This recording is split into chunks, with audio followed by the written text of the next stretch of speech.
Hello and welcome to the Haspa Marathon Hamburg 2022. Welcome from Andy Edwards to the Hanseatic city, this wonderful town, rich in culture and history, with sport at its very heart.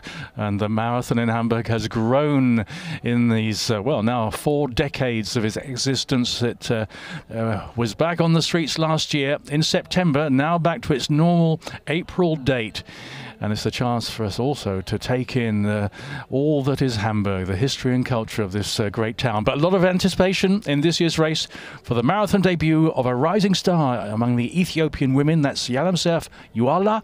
She's broken the world record at 10 kilometers on the road. That was 2 months ago at Castellón in Spain. Can she do something special in the marathon? It's a big task because any marathon debut, as anybody, elite or otherwise, will tell you, the marathon is a different world. But in the meantime, we are gathering our aerial cameras, showing you the mass ranks of, it'll be about 10,500 entrants in Hamburg's marathon this year.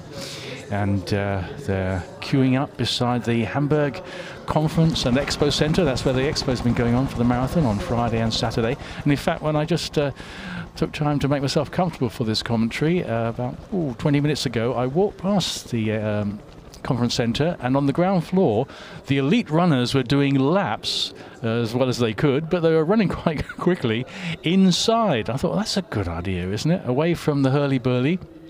But they were in that kind of Kenyan and Ethiopian mass ranks training run mode, and very impressive it was too. Of course, for us lesser mortals who are not of the elite capability. Anyway, Hamburg has developed a fine reputation. Not just the women's race we look forward to, but the men's also. We have a returning champion in that Tsegay Mekkonen, who won this title 5 years ago. Very talented Ethiopian who's had some injury problems at times.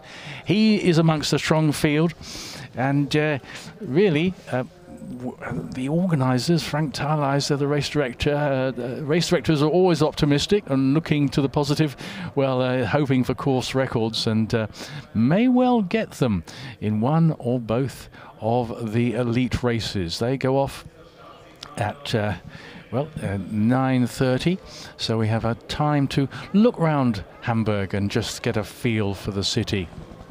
I've been here several days, bedding myself in and getting ready for the commentary, and we did some filming, interview clips, which you'll be seeing shortly, of some of the leading German runners and the Ethiopian Yalemzerf, and some of it was beside the Alster Lake, the beautiful lake. In fact, there were 2 parts of the Alster Lake, the inner and the outer Alster, which is one of the sights of Hamburg, a lovely place for training. And that tall, rectangular-like building is the event hotel. It's about a 800-meter walk if you don't get lost, which I have a tendency to do. But it's a fairly straight walk through. What you see there is what is called in the sort of Hamburg accent, Planten und Blumen. Well, it's plants and flowers, and a lovely place to be running that wooded green area, which also houses the botanical gardens. Fascinating, a real place to relax and from the hurly-burly of the international marathon running circuit. That's a good shock of just how many people are running this marathon on a Sunday morning. It's bright and clear. The temperature has risen from a pretty chilly morning, and the mornings here are still chilly, but it's 15 degrees centigrade, which probably is more or less ideal. I know Phillip Flieger, one of the leading Germans, who's one of those hoping to run a qualifying time for the World Championships in Eugene, the USA, this summer. In the preview interviews, he was saying, 12 degrees centigrade is really what we always look for, and that's true wherever you go. The top runners will say 11, 12 degrees, that's perfect. Not too hot.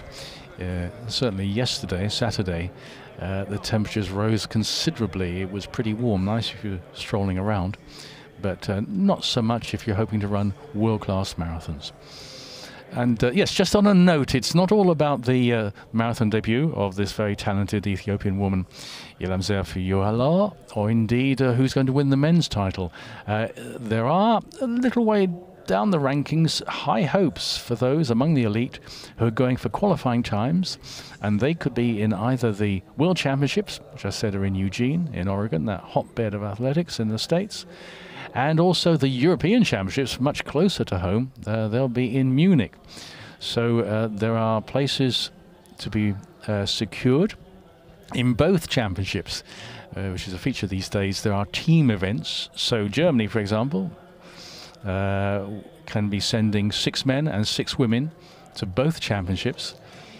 And we'll be hearing from some of those leading contenders. The challenge for the World Championship qualifiers, understandably a bit tougher. For the men, 2 hours, 11 minutes and 30. And 2:29:30 for the women. European qualifying times, well, 2 hours 14 and 30 seconds for the men and 2:32 for the women.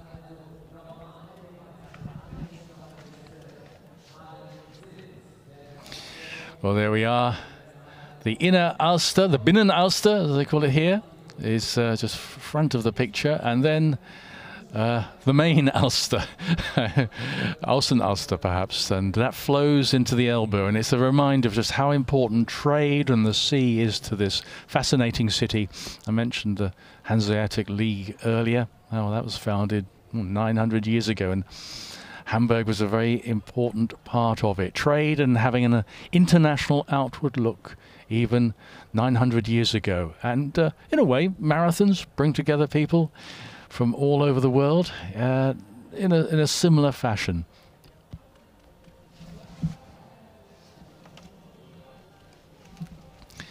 So now we've got a chance to catch up with some of the leading contenders, hear what they've got to say in the run-up to the race. Well, this is a reminder of one of the great ones, perhaps the greatest ever marathon runner on the men's side, Eliud Kipchigay, who made his marathon debut here in 2013, all of 9 years ago. He was a talented runner on the track, already had a world title at 5,000 meters to his credit.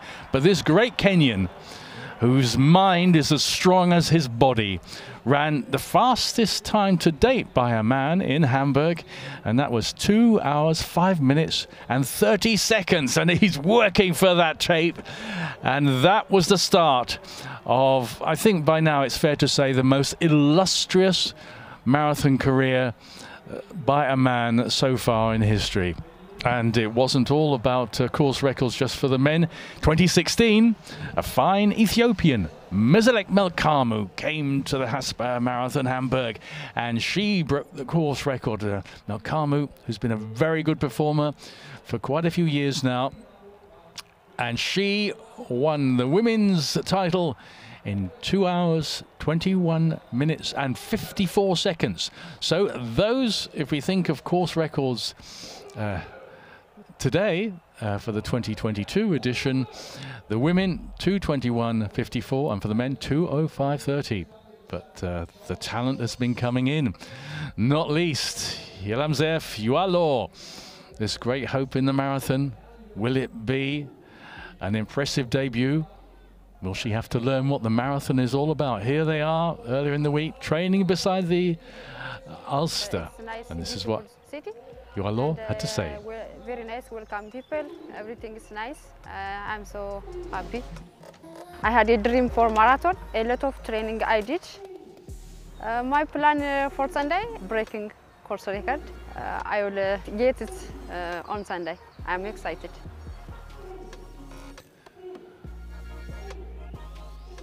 Well, the word from the camp is that she's confident and relaxed. I suppose those are the usual cliches that get trotted out. But the Germans also have high hopes.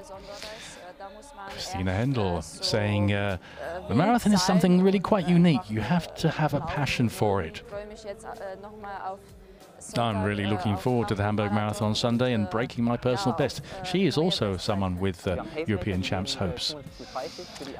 Johann Muchman, a rising star in the marathon, he's saying the Pacemakers have been asked to take us through halfway in 65 minutes 30, and I hope I can push on from there.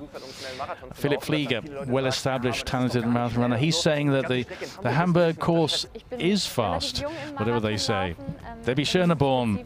I'm relatively new to the marathon, but have a lot of experience in other sports, and that's true, such as modern pentathlon. I'm very confident I can run a good time on Sunday. Again, she is going for a European Championship qualifying time. It's got a best of 2:26, and Debbie Schoeneborn had a very credible performance in the Tokyo Olympics last year, of course, in Sapporo. That's where the marathons were held and the walks, and she ran 2:33 in torrid conditions.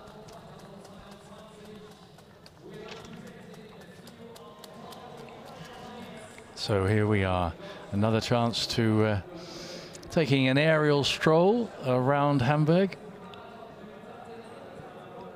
And it is a city saying rich in history in all sorts of ways.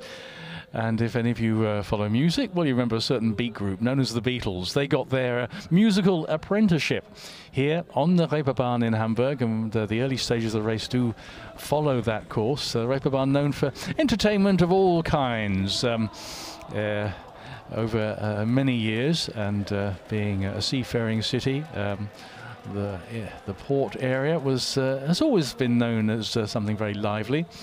But there's much more to Hamburg than just the Reeperbahn. There's a lot of culture, museums, theatre and art, and a very lively scene. And I have to say, on a personal note, I spent a year here as a student on a language course, part of a student course from Britain. And it was one of the most memorable years of my life. And have a great affection for the city. It's a kind of right kind of size city. You can get around, has an excellent transport system.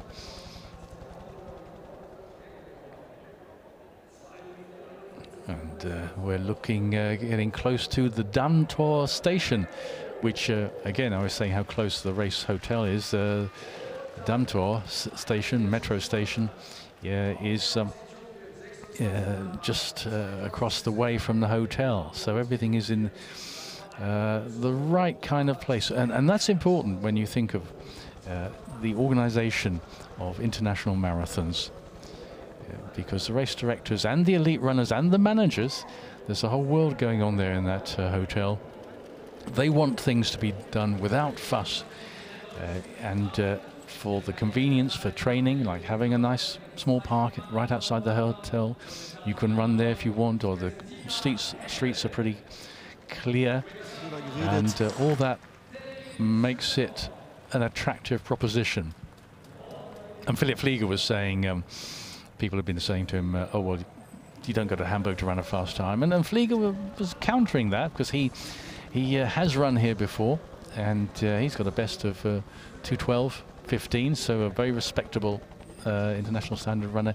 He said the Hamburg course is kind of underestimated, slightly obscure gem in terms of fast times. One factor can be the wind, though, so we just have to see what role that might play. It might be a case of blowing people to fast times, but we'll just have to see. And these are the moments when everyone, elite at the front and the mass runners, are all standing there and waiting for the off. They all will be following the blue line, standard feature of so many marathons these days, having a line, and whatever the color may be. And the various runners there. Pace, obviously enough, pacemakers. Stephen Kisser, interesting there. We had a brief shot of him from Uganda, and he kind of made a name for himself in the Olympic 5,000 meter final. Went off like a startled rabbit and sort of acted as a pacemaker for his teammates Joshua Cheptegei and Jacob Kiplimo. Cheptegei won the Olympic gold in the 5,000. Looked a little bit odd in the 5,000 meter Olympic final to have a pacemaker. But anyway, Stephen Kisser is up there. The fastest man in the field is an Ethiopian, Kinde Atanor, at 2:03.51. And away they go. The Haspa Marathon Hamburg 2022 is off and running. The elite get on their way in pursuit of prizes, glory, and for some, making sure they've got places in their respective national teams for the World Championships or the European Championships. Those World Championships in Eugene, in Oregon, in the USA, and in Munich.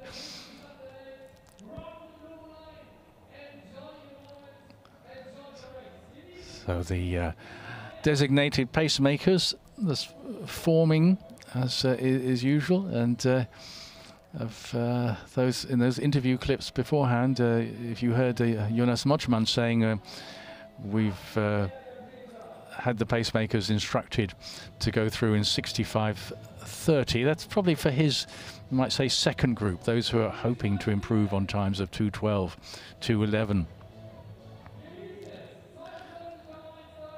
And another feature of modern marathons is that you have pacers through the field. I was walking around earlier, getting a feel of the atmosphere, and saw a woman who had pacer on. And with respect to her, I mean, she looked like someone who was probably running, she'd mature years, 3 hours or 3 hours 30, or maybe 4. And clearly that was her role, to guide a group who want to follow on that pace. Pace judgment being a real skill, and sometimes even the elite can find that tricky.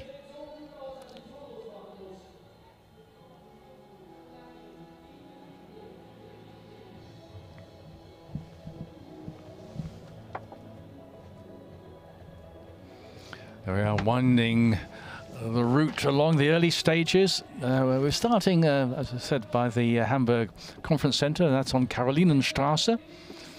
And we just saw them crossing there, and the aerial shots are showing us the Hamburg Cathedral. And shortly we're going to be getting on to what I was talking about, the Reeperbahn and the apprenticeship musical, that is, of the Beatles, well, some 60 years ago now.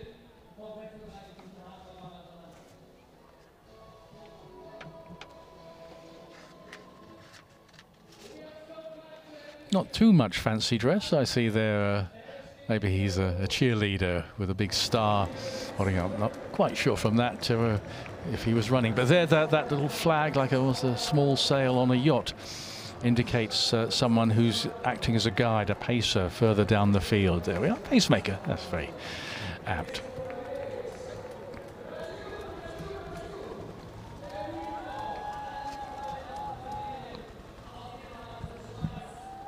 So now we're at the head of the race, getting into, we won't quite call serious business, because with just over 3 minutes on the clock, this is all about easing into it. But we've got a trio of designated pacemakers.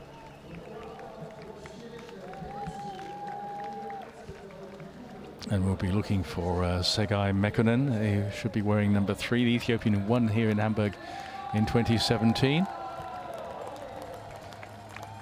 And Stephen Kifshasa, the Ugandan I was mentioning in that tale of his activity in the Olympic 5,000 meter final last year.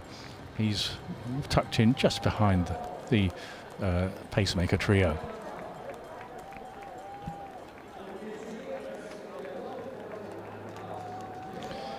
I think one of the tactics you have to develop in modern mass marathons, if you are, as so many of us are, one of the mass runners, is making sure you don't trip over anybody and having your own kind of path, but not getting in anybody's way.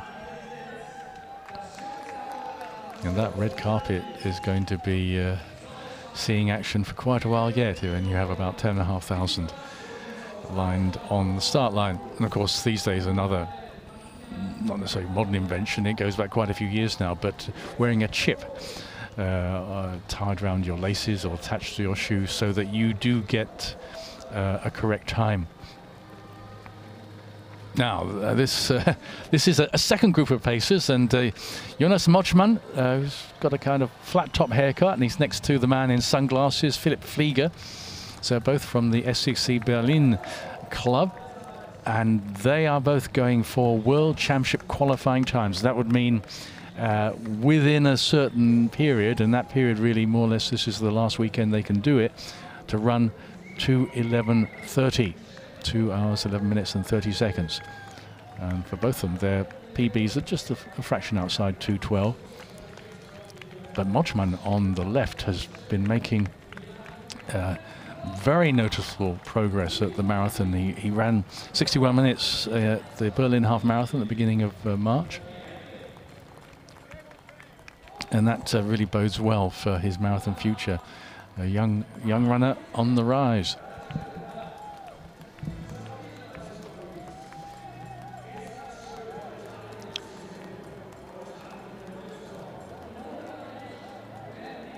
And I think if we were talking, I've mentioned the Beatles a couple of times. I'll mention them a third time anyway, but saying that 60 years ago today, it's almost a line from one of their songs, actually, on the Sgt. Pepper LP. But never mind, what I was going to say was that, say 60 years ago, and we've got plenty of Ethiopian stars in this year's Haspa Marathon Hamburg, but an Ethiopian star of the past, not forgotten, Abebe Bikila, double Olympic marathon champion, 1960 and 1964. I think in his time, if you said there are going to be 10,000 and more people running on the streets of a major German city or anywhere else, you'd be saying, must be mad. Can't believe that. But now we have the proof before our very eyes. And that gentleman with the star, yes, it's like encouragement to keep going, you know, just keep on keeping on. Come what may. And anyone who's been in a marathon and it's gone wrong, not just the elite can suffer, but among the mass runners, I think one realizes that the first time it happens, you think, well, if you've trained well, yeah, nothing's going to go wrong, or I've got a good chance. But if the weather conditions are different, if it gets too hot, etc., you can really find out what torment is like, and it is a game of survival.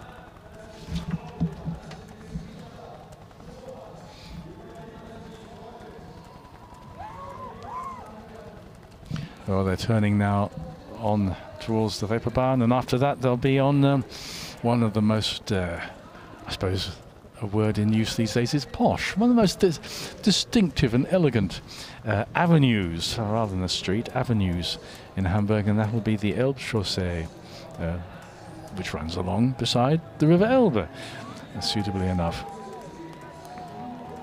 But here, some of the slower runners are still getting out from the area of the conference centre.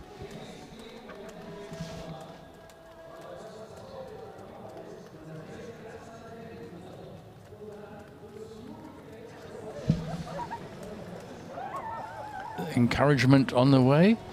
A Norwegian flag, yes. Marathons these days are truly international affairs. It's extraordinary when you think about the lengths which people go to clock up the miles and kilometres and ticking off which marathons they've run. And of course the pandemic, which affected every aspect of societies in so many countries, really dealt a great blow to the whole road running and especially marathon running scene. And as I was saying, last year this race took place in September, unlike the normal April date, and in 2020 it didn't happen at all, and that was true of quite a few races. And all marathons are also, or they need to be run as businesses. So they need the sponsors, title sponsors and others, and paying for staff. The staff may be full-time, or they may be part-time coming in during the latter stages in the build-up to race week, and all the logistics of this. Very considerable undertaking. Now we're getting our first sight of the elite women in action.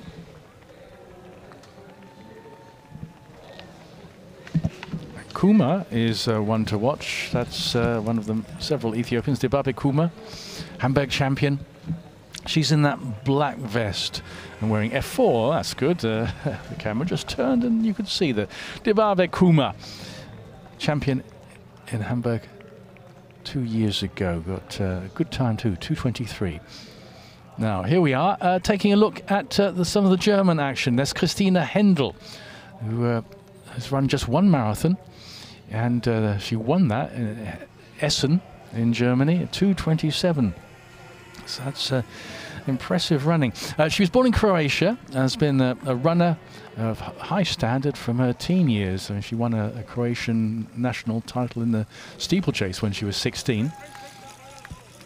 And now she's got German citizenship. I have to say, it is a little unclear whether she's registered to be able to contend for selection for either World Championships or European Championships in terms of the Germans team. But for the moment, she certainly is keen and made it clear in the preview interviews and chats we had that she's out to better her best time. And that is 2:27.31 with that victory in Essen. I don't think that gentleman is... well, he may be out to be a personal better. I mean, yes, the Guinness Book of Records has all sorts of records, and that haltet durch, keep going, could be there could be a record for somebody dressed, well, yeah, I suppose a clown. I was going to say from the headgear. I almost thought it was a kind of slightly satirical take on Frederick the Great of Prussia, but maybe not. Maybe my history is letting me get it carried away. Anyway, he's having a good time and bringing a smile to everyone's face.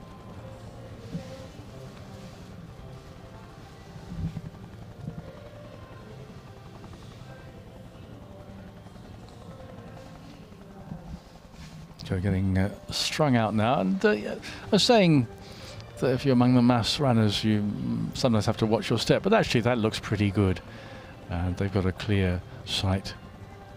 Elite runners, when you see a pack go through, you can tell that they're just so good at moving like a phalanx together, and they have this sense of space, and it's from all the years of, well, although some do train quite a lot solo, also those pack runs.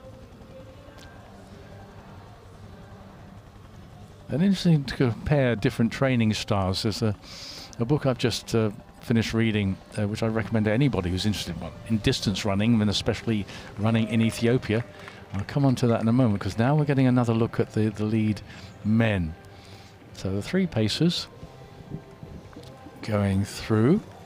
Hope to have 5K kilometer splits shortly when it comes up.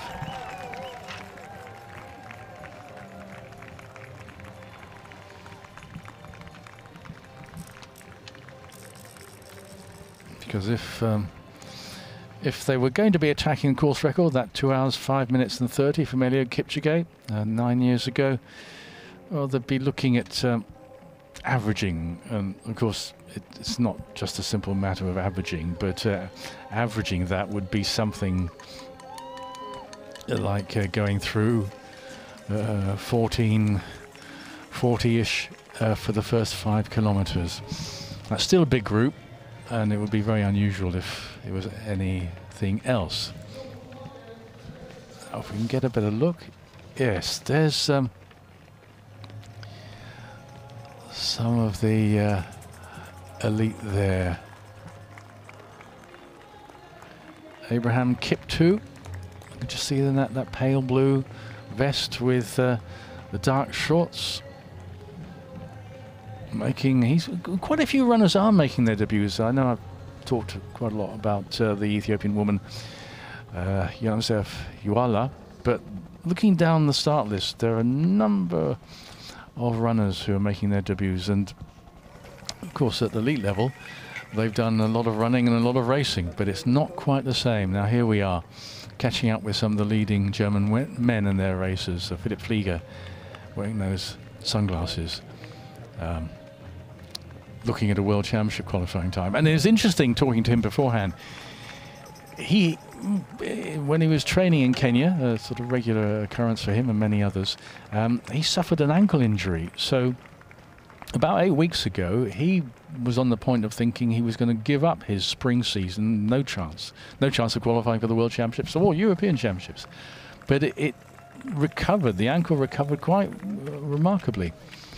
Ah, thank you very much. That is the 5K split. Well, I said 14:49. I don't think I'm psychic, but that is good. 14:50. Yeah, people like Ngewo is another top name. Bebe Ngewo, sometimes known as De Geffer as well. 2:04:06 for him. Anyway, we can come back and we'll rejoin the group, which contains Phillip Flieger. Yeah, ankle injury sustained in a training trip to Kenya 8 weeks ago. I thought, oh, about to give up my spring season.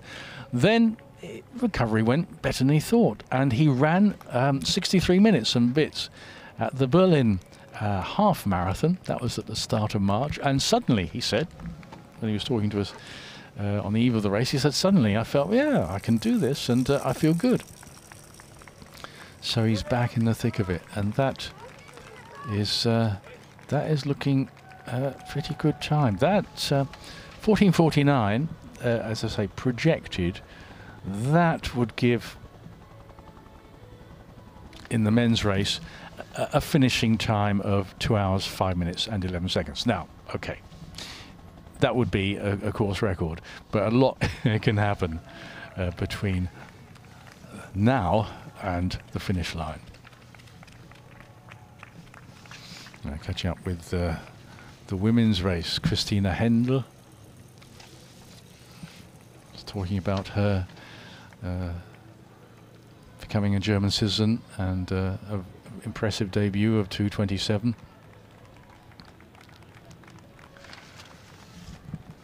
16:12 for the women, and Yehualaw and others, Gadisa Mulu, well, 20 seconds behind Yehualaw. Mulu, last year's winner.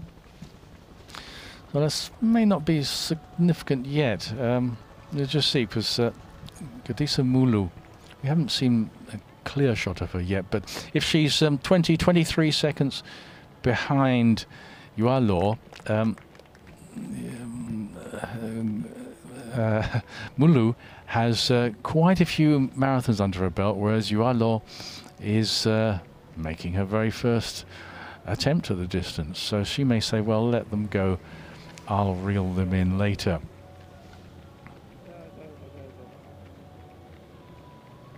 Now that was a very fast opening split at 5K for the women. Very fast indeed. In fact, I'm having to look down twice at my pacing notes just to make sure I've read it correctly. But the women, at least a couple of them, went through 5 kilometers in 16 minutes and 12 seconds. And that is the tempo for a finishing time of 2 hours, 16 minutes and 26. Well, not only that would be the fastest time in the world this year, it would be the fastest ever if Yehualaw is first across the line at that kind of pace. It would be the fastest ever debut by a woman in the marathon. Just getting a few shots of our domestic commentator colleagues from NDR. And the area of the port, so important in Hamburg's economic history. So let's just recap in terms of the pacing and projected time at this very early stage in the race. As I say, 5 kilometers is both men and women's lead groups. The men, a pretty good group, the women's rather smaller, are going well inside the course record. In fact, Yalemzerf Yehualaw, running on 2:16 pace, would, well, if she keeps that up, she'll chop 7.5 minutes off, oh, sorry, correction, 5.5 minutes off Meselek Melkamu's 2016 course record. But a long way to go now. Another chance to catch up with the men just briefly. Oh, we're having some interesting sights. Well, life never stays still. Container traffic, container ships. Once there used to be docks and physically manhandling goods off the ships, and now the cranes mostly do the job. But that's still a wonderful sight, the River Elbe. And I was mentioning my student time here. I used to get the ferry from Harwich on the east coast of England to go back and forth, say at Christmas, etc. And coming up the Elbe after an overnight trip, you really sense you had arrived. Now let's get more acquainted with the course, and that handy running figure shows where we are after a little over 5 kilometers. We're coming towards what I was saying was the Elbe Chaussee, this rather elegant avenue, yes, and the breadth of the roads suggests the word avenue rather than just street or mere road.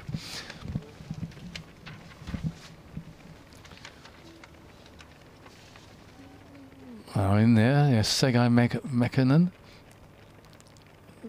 the winner here 5 years ago, and he had an interesting career. I mean, I saw him as an 18-year-old in 2014 in Dubai, run what was unofficially a world junior record in a marathon, 2:04:32, absolutely extraordinary. And he's run good times, fast times since, but he's never quite matched that. So be interesting to see what he can do, whether that was the peak of his career or can he pull something back. Now positionings have changed when we're looking at the German hopes. Phillip Flieger switched to the right hand side of the road, and Jonas Muchman has gone to the left. I don't think that's too significant. Normally the elite don't like to shift position too much unless they're sort of going to make an attack. You know, it's all about energy conservation. But the camber of the road looks pretty even to my eyes, so it didn't look like someone was running unevenly, which over time can bring on injuries. It's a pretty smooth surface. And follow the blue line. I think if you look closely you can see it's not a continuous blue line, but yes, now and again they hit that blue line. That is a big pack. Well, I'm guessing close to 20 men. Pace is doing a good job, certainly, in terms of being on course to get inside that course record. But I think sometimes, and there's me talking about it, but sometimes it's good to sort of turn the gaze away from always banging on about course records. This is competition, pure and simple, and a chance to see some of the best runners around.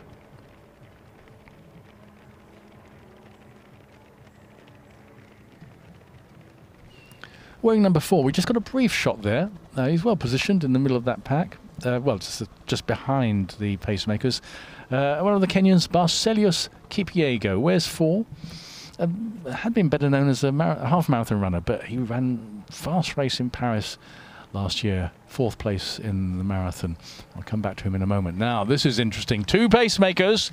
And is this going to be, well, the star of the women's show? Maybe indeed the star of the Haspa Marathon Hamburg 2022 altogether. This is Yalemzerf Yehualaw, out on her own, it looks.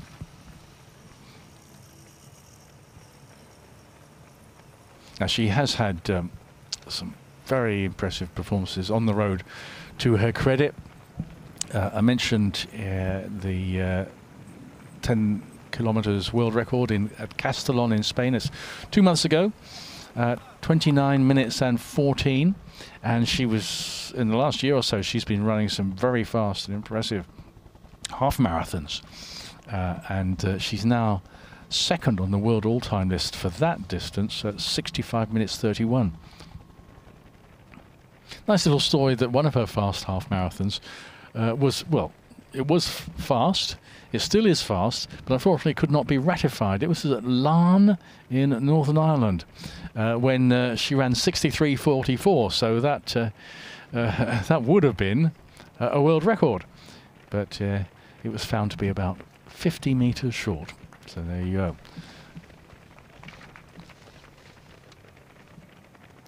Negewo, Abebe Negewo, 204 man, 204.6 from his performance in Valencia.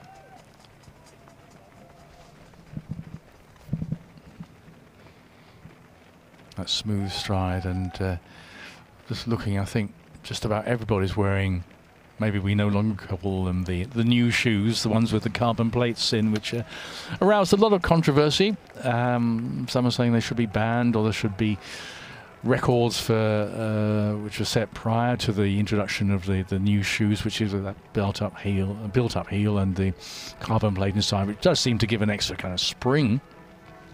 There should be separate records pre those shoes and post them, but frankly I felt that was going to be very complicated. Anyway, all those men and women now seem to be using them, and not just one shoe company producing them either. Now back to Christina Hendell. Got some good pacers around her. She certainly looks built for distance running, and I like the quote she gave us in the interview clip about the marathon being something quite distinctive, quite unique, unlike anything else. And she added, "You have to be, well, I'm improvising on her words, saying a little bit mad to do it, but she said, words to the effect, you have to have really a passion for it."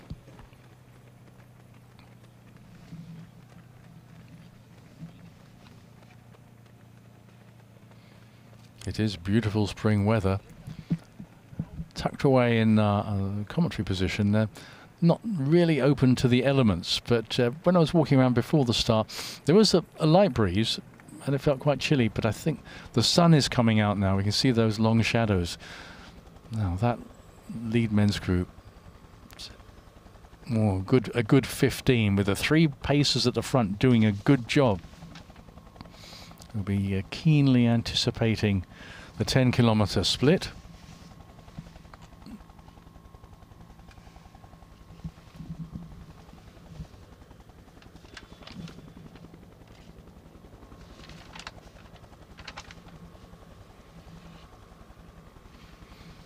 And just a correction, I was mentioning the lead women's pace being 2:16.26. If anyone does clock that time, it won't be the fastest in the world this year. Bridget Koskei, world record holder, around 2:16.02 in Tokyo, but it would be the second fastest. Anyway, a long way to go. Let's concentrate on the racing rather than just the times.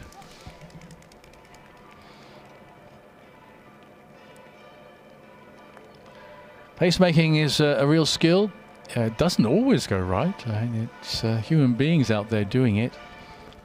And pacemakers can get well rewarded. From time to time, not so much now, but there have been instances of pacemakers being given instructions which the media weren't aware of being told something like, well, take the lead men's group to 30 kilometers, and then if you feel good, go on and be in the race. And that could be confusing. Learning how to collect drinks at those water stations also is an art as well. And elite runners who move from the track to the road often do practice this.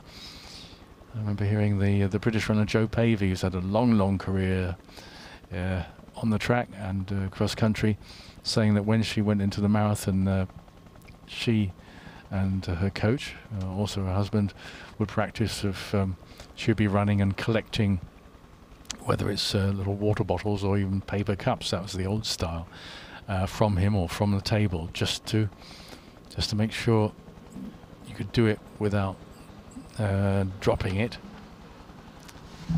Now this is going to be interesting. 29:29.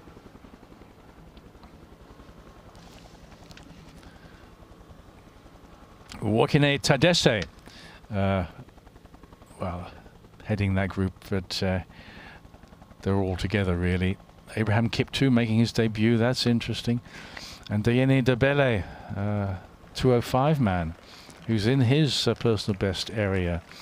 He got a high 205, 205.46. He ran in Chicago a couple of years ago for 5th place. And in terms of that overall outlook for the men, that big group of, I reckon to be about 15 of them, going through in 29.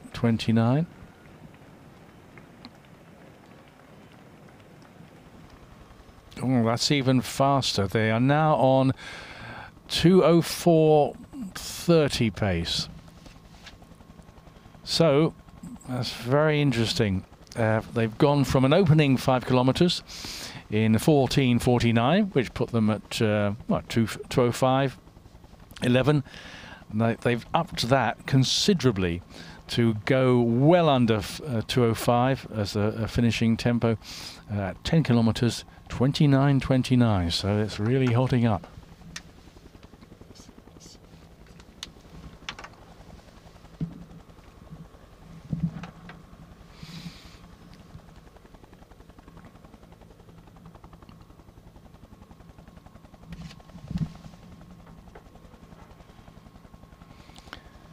I think the second group where we're seeing the German duo Phillip Flieger and Jonas Muchman would not be in touch with this at all. They'd probably be about, their plan would be about 6 minutes behind this. But this is really some high class running.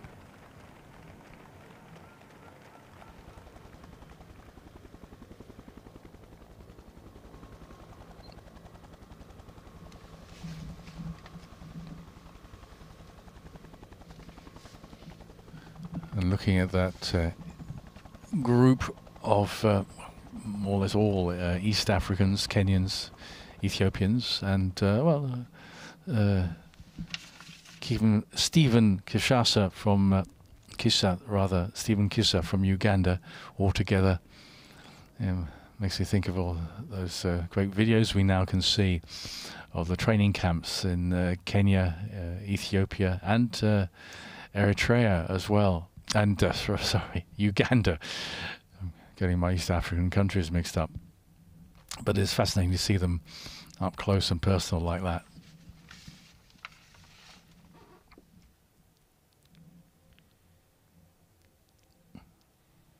Pacers certainly are worth. They could well be on a bonus money for getting them through and a course record being set, and they would deserve it as well. They're going very well. 10 kilometers. I think usually they come through and pacemaking take them through to 30 kilometers at least. So they do have a busy morning, the pacemakers that is, and concentration all the way. It's easy to let things slip, but these are high class runners and they're used to running to that inner clock.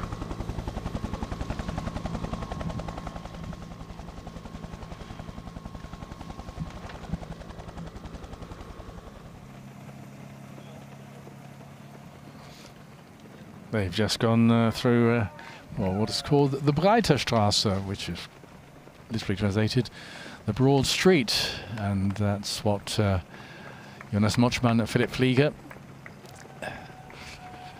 on the far right in the sunglasses will soon be coming to as well. That looks to be going pretty well.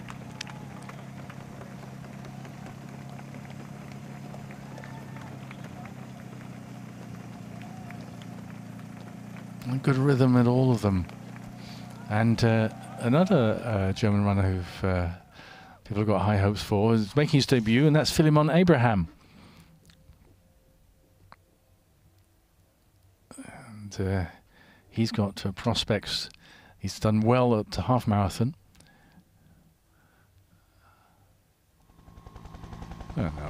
Tantalizingly, we almost had a little interview from our host broadcaster NDR. Now we're by the docks, Landungsbrücken, if I remember it well.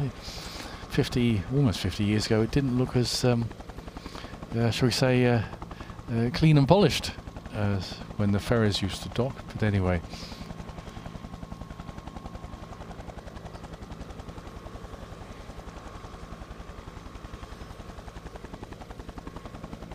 That group is still together, and it's very useful for the men, or any large group, men or women, to be running together like this.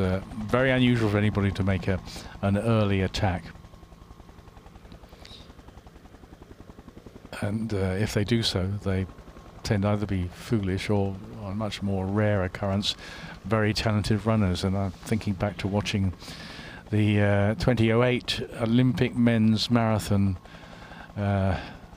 in Beijing, and the late and indeed great Sammy Wanjiro just took off, and he, in running terms, he destroyed the field as the best runners in the world there.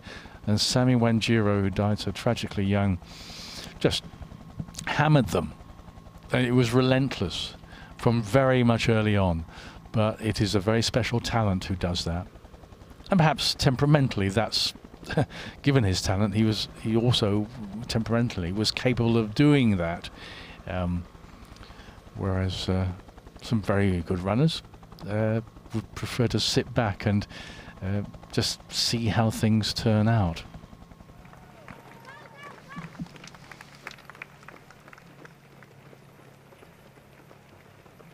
Both Muchman just ahead of Phillip Flieger looks pretty good and comfortable. And Philemon Abraham wearing that blue headband, I was mentioning him. German runner, and people in this in the home running scene reckon that he's destined to become a very good marathon runner.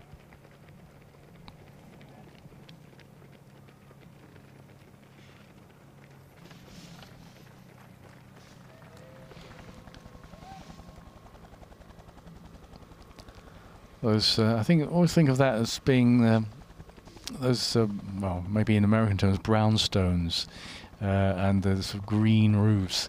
As the classic Northern European and certainly North German architecture. And I think those buildings probably were storehouses and warehouses when the port had different uses. Now, we're getting a look. This is interesting, of the women's lead pack. I should be having their 10K split.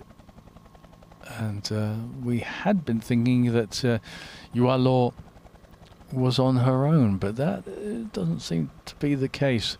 Maybe that group has tightened up since we last saw them.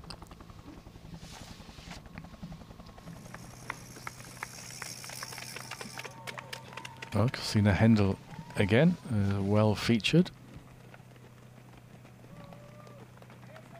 And next to her in the yellow, from Kenya, Alice Cherono, has got 4 marathons to her credit, and made her debut at the Nairobi Marathon 5 years ago. Nairobi's marathon is often one where you can see people are going to come through, because it does have some altitude, and I've noticed in the run-up to the big races, with no disrespect to Nairobi, in doing the prep, you look and you see someone might have run, and they're often a Kenyan, and done well or won the Nairobi Marathon, and then they emerge somewhere else, much more, again, on the world stage of marathon running, and they put in a very big performance, and they've only had, well, I say only in inverted commas, Nairobi to their credit. Oh, that was a brief shot of an NDR interviewer with Debbie Schoeneborn's twin sister, Rabea, who is also an international runner, pretty good one as well, very much on the same level as Debbie, although Rabea didn't make it to the Olympic Games last year in Tokyo, and Debbie did, and ran very creditably in the heat of Sapporo. They moved the marathon from Tokyo to Sapporo, hoping they had a more temperate climate, but it still was pretty tough. Well, that lead pack of the men is cracking on and looking very good, in very good form. They went through 5 kilometers in 14:49. That was well inside course record pace of 2 hours, 5 minutes, 11 for finishing time. So Elliot Kipchigay's impressive course record on his debut all of 9 years ago, is certainly under threat. And then at 10 kilometers, they've really been pushing on, and they went through that in 29:29. So that would put them for a time of 2:04:30. So it's all building up to some really strong competition later in the race. From that brief glimpse, couldn't see anybody who was necessarily suffering anymore. Suffering always being relative at this elite level, when people often look so smooth and composed.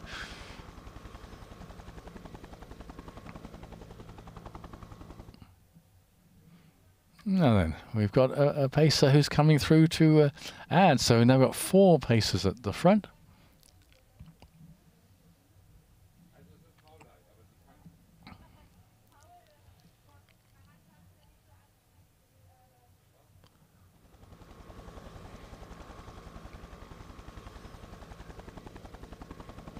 Talking of the running packs and the footage we can now see of the camps, the running camps, which play such an important part in the build-ups. I recommend a book by a British writer and indeed an academic who spent a lot of time in Ethiopia, and it is called Out of Thin Air by Michael Crawley. Out of Thin Air by Michael Crawley, and a fascinating read. He's also an international runner, run for Scotland in the Commonwealth Games. Now then, our running man and woman on the map just tells us where we are. We have moved on indeed, and approaching, as I say, the 15-kilometer mark for the men.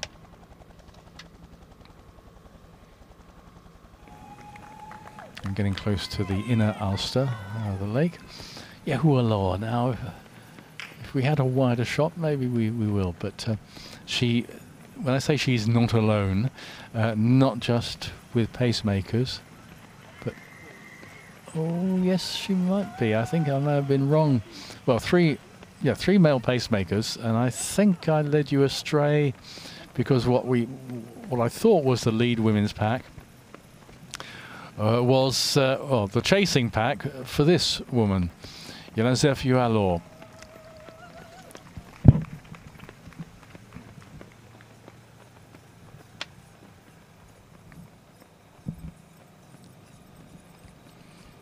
Just looking back at 5 kilometers, she had a lead of 20 seconds or so over at least some of her rivals. I mentioned Gadisa Mulu, last year's Hamburg winner, who has the best of 2:26:20. Well, if Yehualaw is operating at 10 minutes faster pace than that, then no wonder Mulu is drifting behind, as is, well, maybe Priska Cheptu, the Olympic silver medalist 10 years ago from Kenya, and Dibabe Kumal, winner of Hamburg, the women's title a couple of years ago. They all would be struggling at that tempo.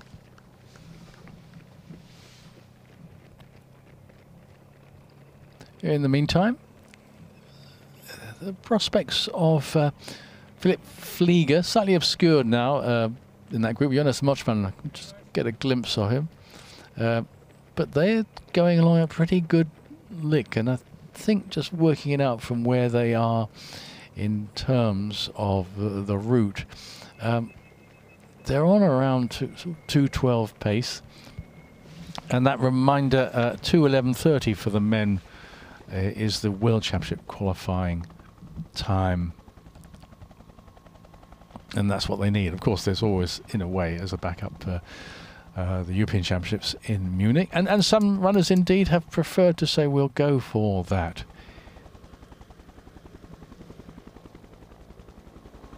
There is a move. I was mentioning the torrid conditions in Sapporo for the Olympic marathon last year. There's a petition going round, signed by quite a few German international runners, to have the time of the European Championship marathon in Munich shifted from 10:30. At present, it's 10:30 in the morning, and they say Munich in summer, in high summer, is going to be very tough. In contrast, Eugene in Oregon in the USA for the World Championships, both men's and women's marathons on separate days begin at 6:15 in the morning.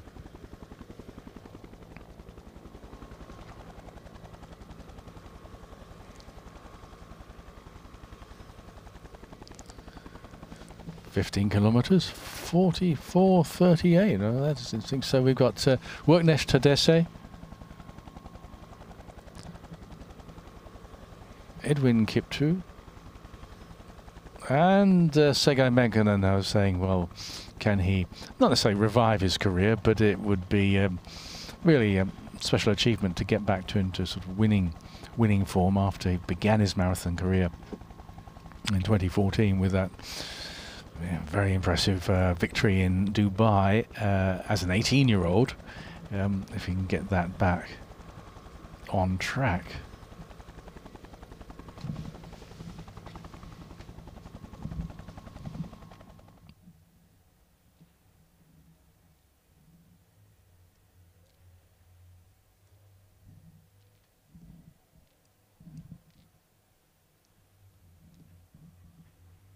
Well, they have slipped. I'm just comparing the stats for this lead men's group between 10 and 15 kilometers. We've had it come up on the TV timing, 44 minutes and 38 at 15 kilometers, and that group still looks to be around 15 men.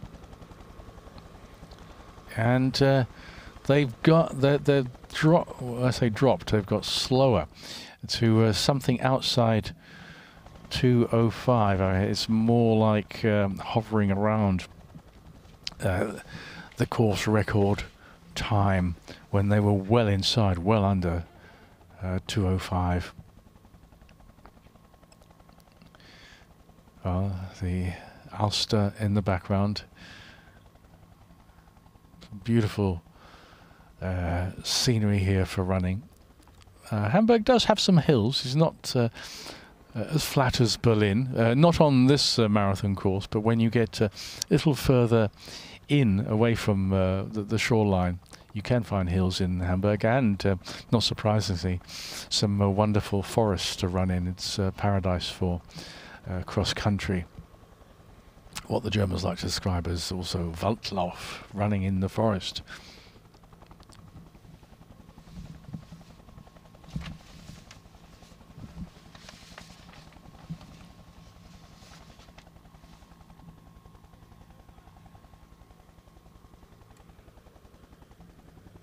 So now they'll continue to run alongside, or they're just branching off from the inner Ulster Lake.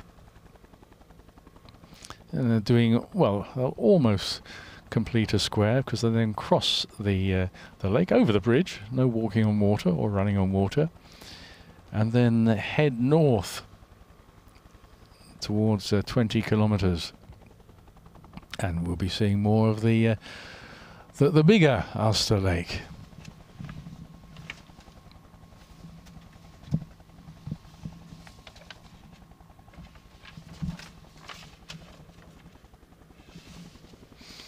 Just a note about some of the leaders we saw in that men's group. Worknesh Tadesse, who was cracking along at a good pace from Ethiopia.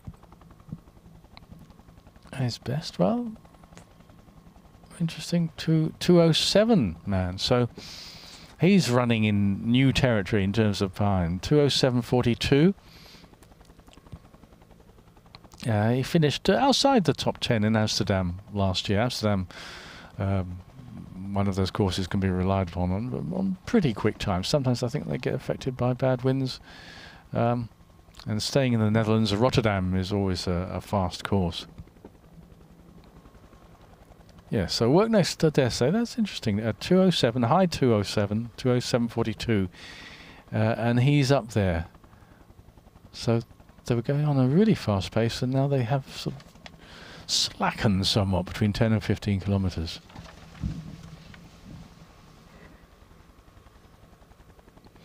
Now back with the Yalemzerf Yehualaw show, and she is certainly the maestro at present in this women's field.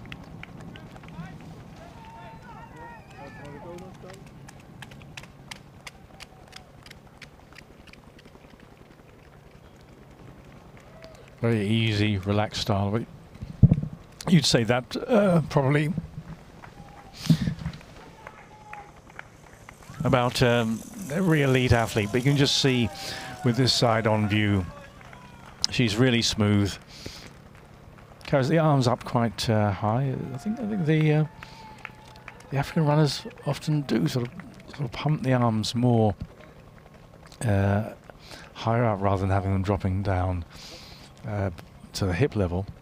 But it's very effective, and she is looking very good.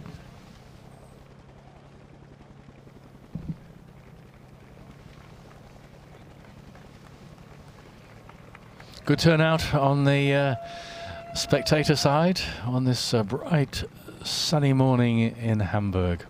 Crisp and clear.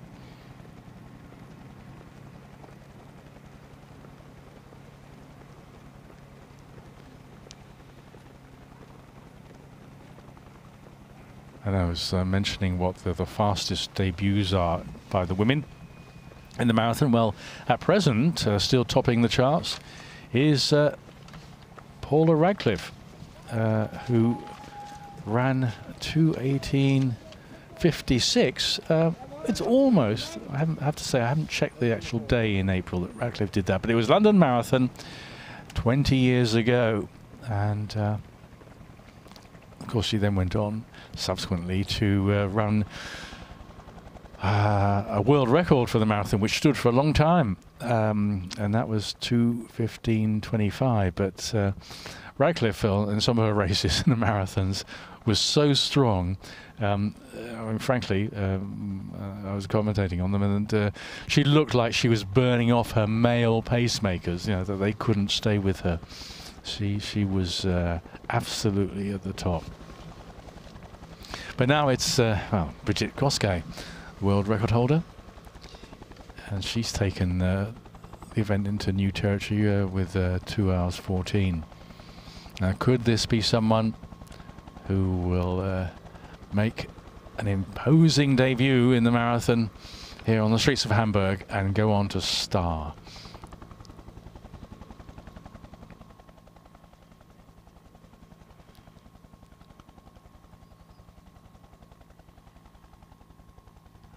That men's lead pack really haven't noticed anyone dropping off any variables.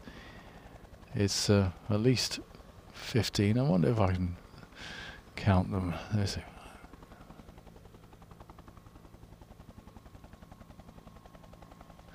well, I may be one out, but I think it's 16 men plus 4 pacemakers. But here, well, we're down. It's a group of 4, and the key is the one woman there, Yalemzerf Yehualaw. Must have been frustrating of her to run that fast half marathon in Northern Ireland at Larne. 63:44, that would have been world record, and then find 50 odd meters short, which is unusual. That's very rare for courses not to be measured properly. Race directors, whether you're talking about 10k, 5k, half marathon, or the marathon, they usually make sure that everything, or they always make sure that there's no doubt, even to maybe sticking on a few meters just to make sure everything is right. Now, Wernesh Tedesse, he's wearing number 10. He was right up there at the front of that group, and now he's slipped to the back. Now, whether he's carrying out a role. But I was just saying, he's a 2:07 man, but he was at the front when they were, well, skipping along pretty nicely at 2:05 pace. So we'll just have to see. He's tucked in at the back, and whether he's going to start dropping off or find fresh vigour.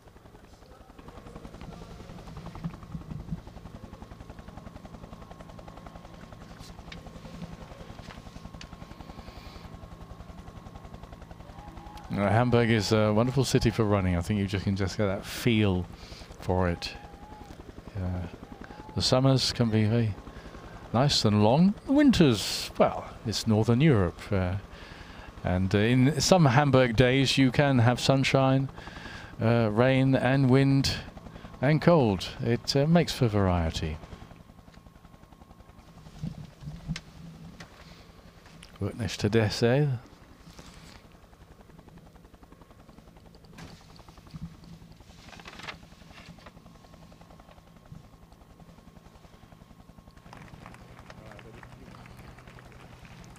Debbie Schoeneborn, 2:26 performer, but can she improve on that? She was saying beforehand that she had the B standard qualification for the European Championships. That's really her goal.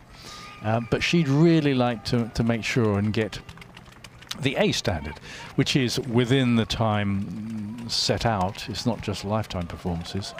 It's the time period really more or less will run out this weekend.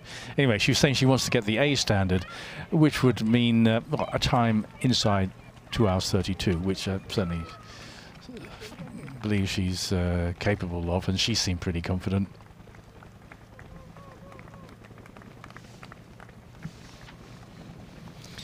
From a very talented sporting family, we caught a glimpse briefly roadside of her twin sister Rabea, about to do an interview with an NDR reporter. Lena, their elder sister, is an international modern pentathlete. That's those 5 disciplines. Not heptathlon as in athletics, track and field athletics, but the modern pentathlon. Original idea of the messenger fighting their way across, well, probably a battlefield with some horse riding, pistol shooting, fencing, swimming and running. Has been adapted since for the Olympics in recent games. So the Schoeneborns, talented people all round, and the parents pretty talented at sport as well. And that she was making that point that although she's reasonably new to the marathon, she's shown good, solid performances, and she had experience of being a top-class competitor in other areas of sport. She feels that's stood her in good stead.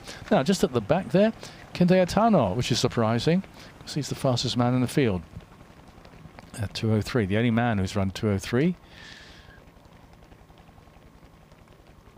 But things can still happen. I mean, we're coming now towards 20k, and what is really significant is would be the half marathon split.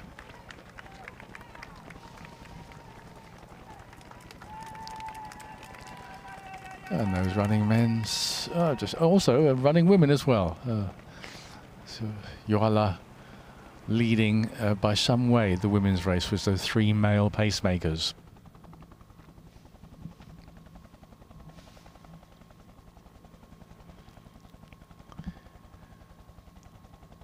The top runners prefer not to have too many corners because they reckon it slows you down. But well, the scenery is very nice anyway, and I think what they really don't like are the really sharp corners.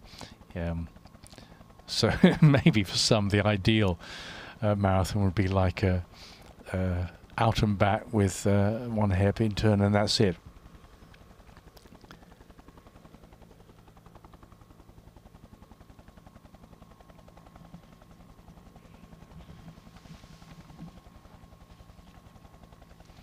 Keenly anticipating the half marathon split.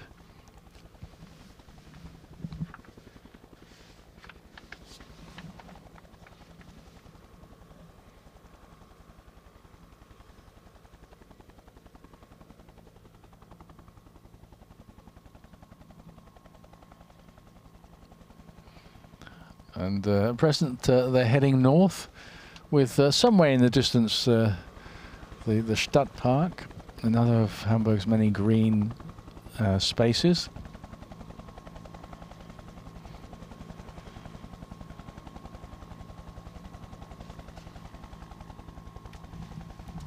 And crossing over the Elbe once again.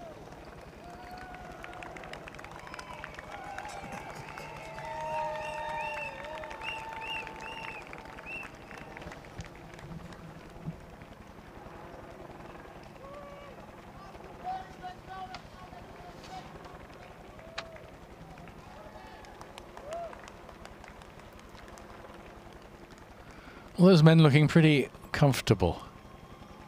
Racers doing a good job. Elliot Kipchigay, who's wearing that kind of blue and snazzy design kit.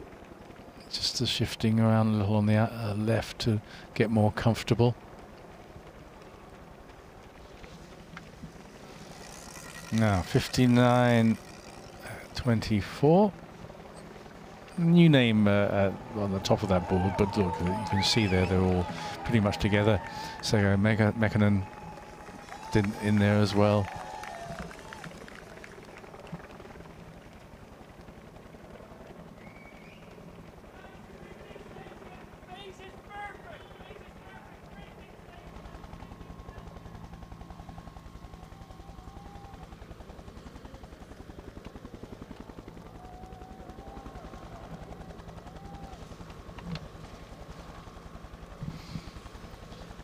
And although we'll very soon be getting the half marathon split, 59.24.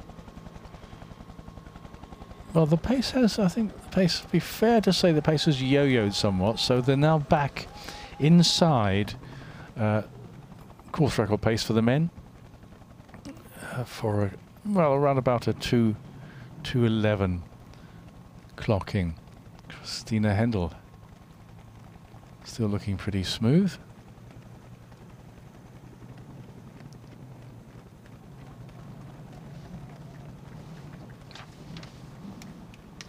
And still got those two pacemakers with us, so they're doing a good job. And it all looks a pretty controlled affair now for Hendell. Debbie Schoeneborn was in a bigger pack. And of course there'll be honours and prize at stake for the first German finishers. Not just about whether you can be qualifying for World Championships or European Championship teams.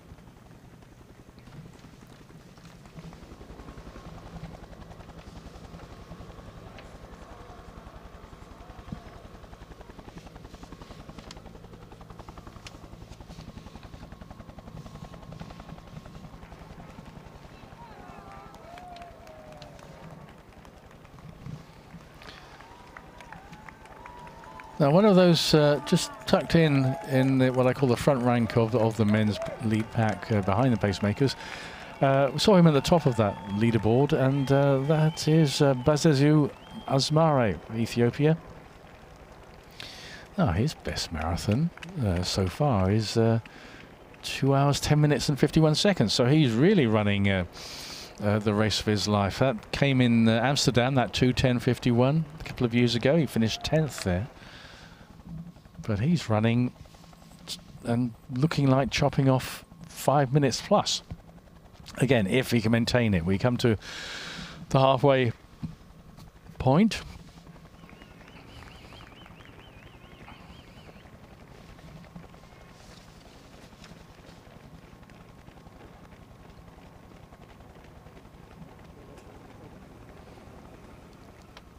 Well, some more key names in there. So Segai Mekanen, Dejene Debele, and then Simon Kipchoge rather. Haven't mentioned him, the Kenyan. He's in that lead pack, who made his marathon debut in the Netherlands, in Eindhoven last year, and ran pretty good time too, 2:07:07 man. I think it's a nice touch when you read about the Kenyan runners, for example.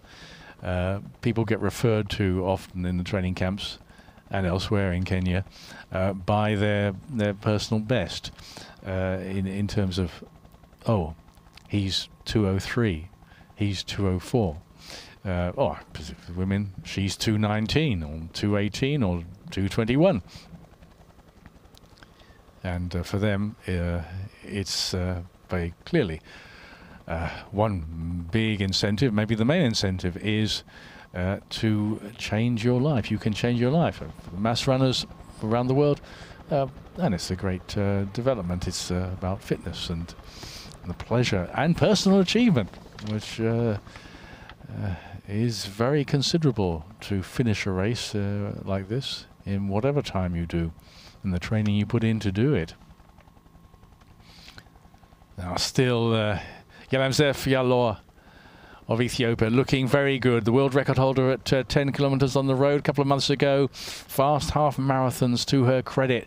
Second on the world all-time list for that event. But now, can she convert? Can she really set her authority in her very first attempt at the marathon and say, I'm a marathon runner and I'm here to stay and I'm a new name on this stage?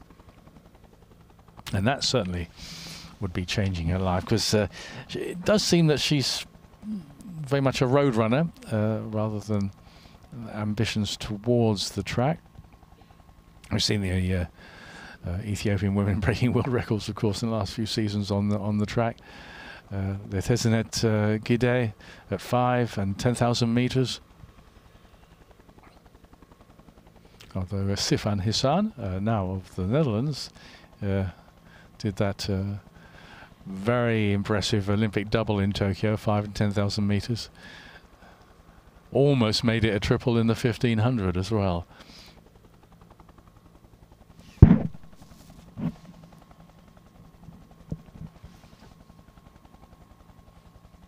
Nice contact with the spectators, and we can see here that they haven't had barriers put up all the way and going through residential areas, and it must be a great sight to see some of the best runners in the world come out on a Sunday morning and out past your front door, and there they are. And what could be history in the making if Yehualaw does run the fastest ever women's marathon debut. And at present, she is looking as if she could do just that and go above Paula Radcliffe. Radcliffe's achievement on her debut 20 years ago in London, and Ethiopian names in that top 10 fastest debuts by the women and indeed by the men.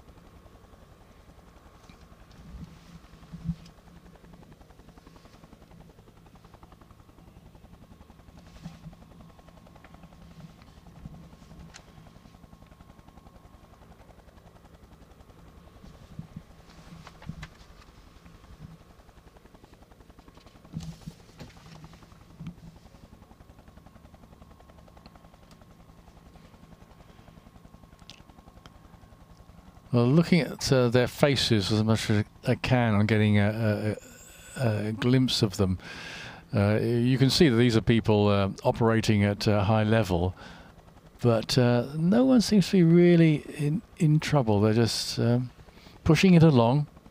They're now settled back at around 2:05:10 pace, and that's 20 seconds inside course record, but well, there's prize money and lots to be had now. Let's 62:40.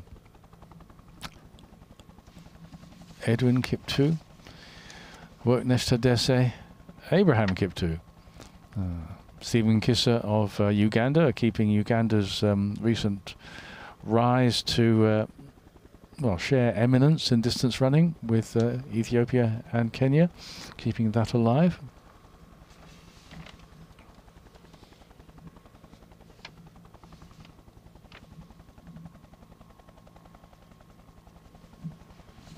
And 62:40. Well, they are going well.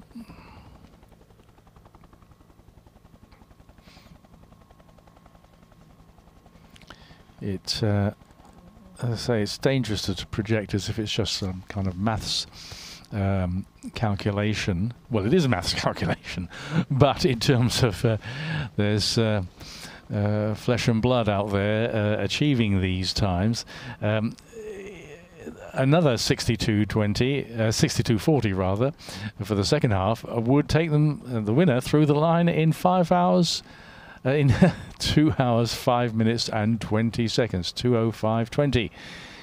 And that would be 10 seconds inside Elliot Kipchigay's course record.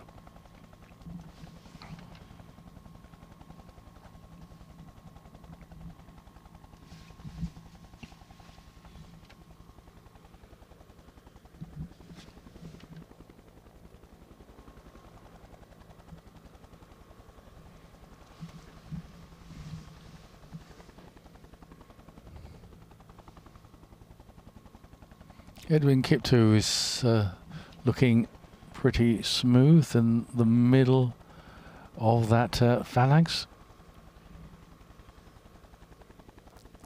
Interesting, the personal best, and also Abraham Kipchoge as well. So just trying to see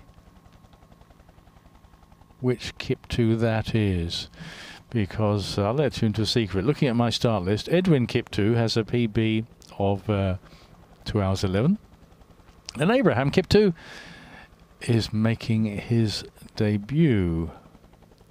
So Edwin has the number 23, but that's only on his back, and Abraham has the number 24 on his back. We'll wait for a rear shot before I commit myself to which Kipchoge is in that front, well, the front rank, as it were, tapped in behind the pacemakers. Are still going well and looking smooth, Yalemzerf Yehualaw. This is an impressive performance, and no sign of the revenge of the marathon. What they call the man with the hammer, I think they. It's a phrase. Perhaps it came from cycling, yeah, but it's an invisible man with the hammer who comes along and sorts you out if you've been overestimating. Now look at that. That is a lead of, well, 1.5 minutes. No, 2.5 minutes. 2.5 minutes. Yehualaw leads by 2.5 minutes over her nearest woman rival, Gadisa Mulu. I was saying that Mulu has a best of 2:26.20, and that was from winning here last year. And this just shows the quality. Mulu herself is a good runner, but this shows the quality of this debutante, Yalemzerf Yehualaw, going through in halfway, 68 minutes 31.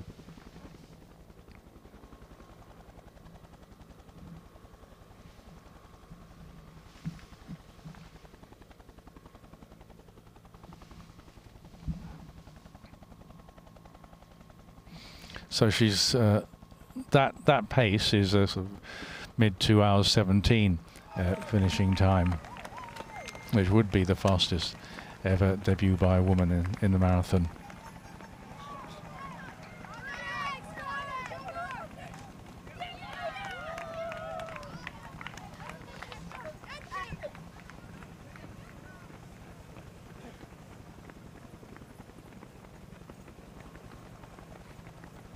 You know, one of her pacemakers taking on board a little water. We haven't seen Yehualaw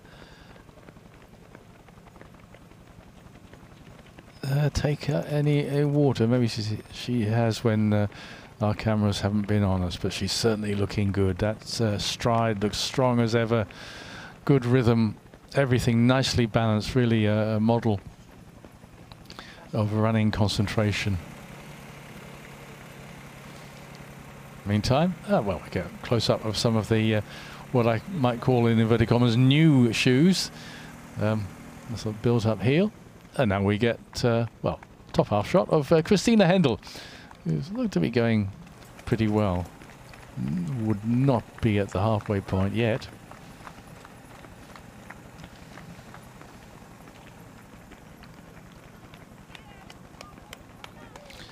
And that was a brief glimpse of Sabrina Mocky, for a long time one of Germany's leading women runners, Olympian 10,000 meters and indeed the marathon. Now still running and taking part in races, but concentrating more on media career. And for a long time she's been involved in things like being a VIP guest at races and encouraging health and fitness among women and men.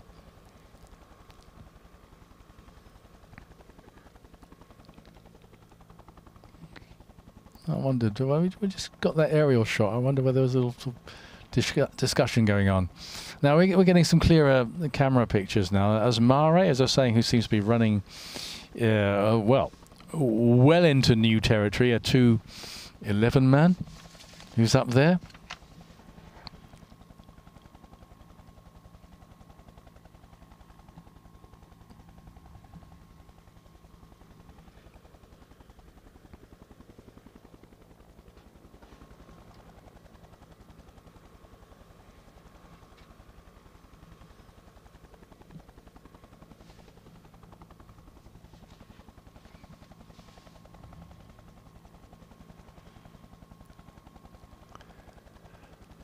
Yes, I have to say, is that, well, oh, it's a number 7, the Philemon Kipchoge, just towards the back of that pack, and he was just with his right hand just motioning to have somebody behind him that he should just give him a clear route.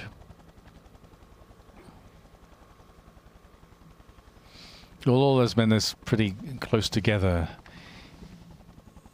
That group still looking pretty big, and 25 kilometers.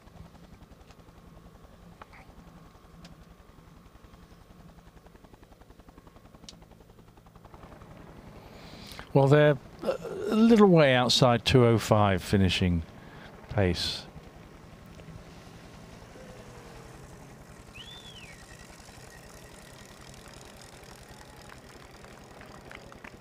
Asmara's having a good run for someone who hasn't broken 2:10. I'm just looking at my notes and the details for his personal best, but no, that is his best, and set a couple of years ago in Amsterdam. Phillip Flieger, wearing number 26, having some problems. He's dropped off the back of that group. Jonas Muchman, his fellow German, is still in there, I think. Yeah, he is just taking water now. Flieger, wearing the well, not the armbands, but those arm warmers. Or maybe he's feeling better, but just dropping off. When you have a gap like that develop, it's really really hard for the runner to be. And that is a sign of someone who might be struggling. Maybe for Phillip Flieger, that ankle injury he sustained when he was training in Kenya a couple of months ago, he thought he was recovered from it, and he was going well, running a good time in the Berlin Half Marathon at the beginning of March. But that just had the look of someone who is finding that pace a struggle, having gone through the first half.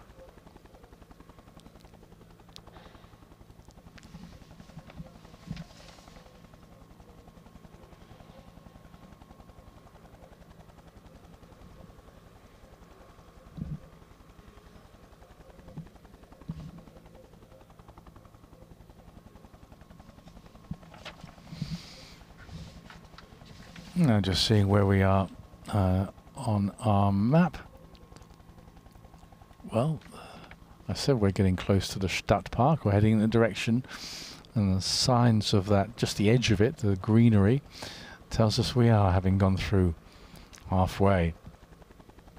We go around some of the perimeter of the Stadtpark, and Yalemzerf Yehualaw will also be doing that, accompanied, I would think, still by those 3 pacemakers.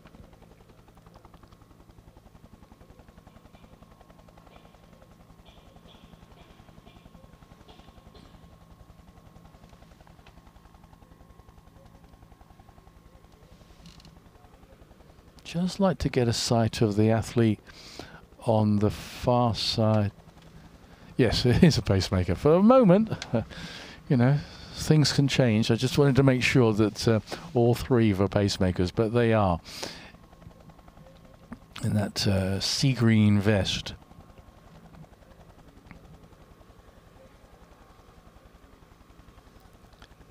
I mentioned a little earlier a book I've recommended to anybody interested in Ethiopian distance running, Ethiopian culture in general, by Michael Crawley, a British writer, out of thin air. And he's a good enough runner to go, and he lived in Ethiopia quite a while, made lengthy visits and stayed and trained with some of the international runners, 2015, 16, and then returned again. So he had lengthy time there, and he's also an academic anthropologist.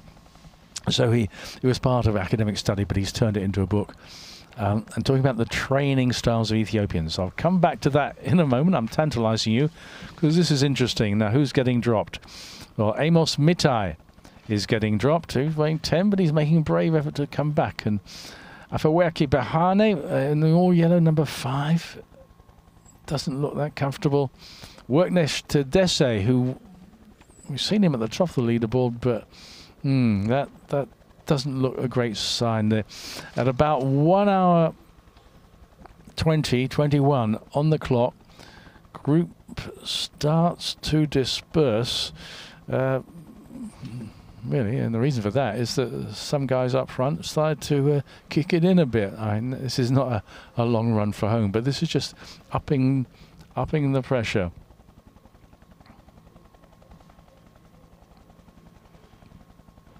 I think what I've heard Kenyans describe it as, I started to push, and push, yes, and push is, I think, a very apt description of it. When somebody starts to push, then those who are hanging on they've revealed how much they're struggling.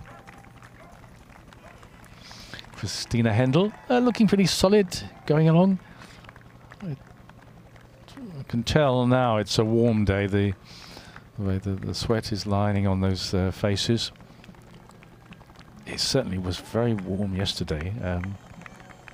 Walking around, going to the TV compound and back from the hotel, which wasn't that long a walk there and back, but it felt quite hot. There's summer coming early. Now, for people slower, some of the mass runners, they may find that they're quite cooked on a day like this.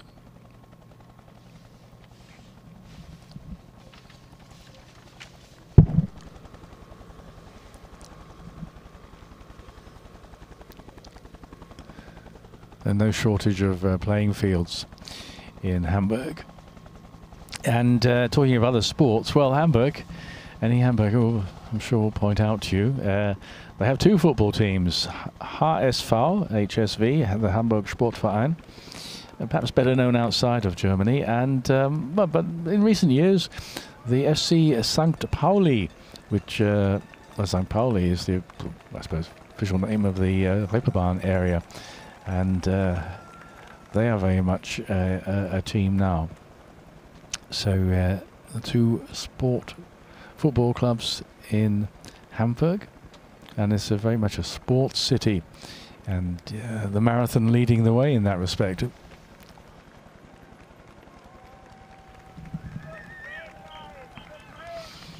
Yeah, a sense just looking at the hips moving, the sense of urgency that they're turning up a gear now.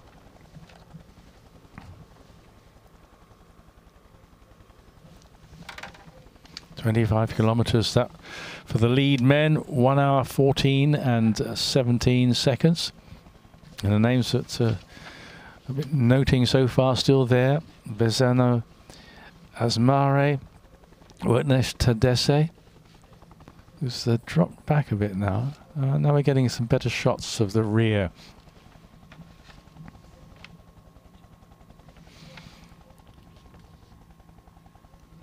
Victor Kiplangat, who was 19. World Junior finalist in the 10,000 meters. Well, that was 6 years ago. He's moved up to the marathon. And Kinde Atanor wears number 1, as befits the man who's the fastest in the field, 2:03 performer. And there's a feeling there's a shift going on.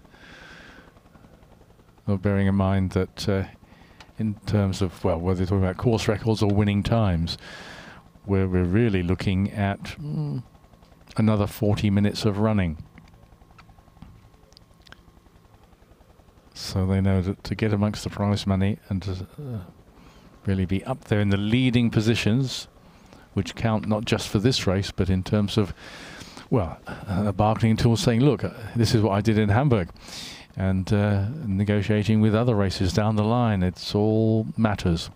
But Asmare, as I was saying, really looking good. Stephen Kisser from Uganda having a good run. Also wearing the similar kit, and quite a few of these runners here wearing the same kit.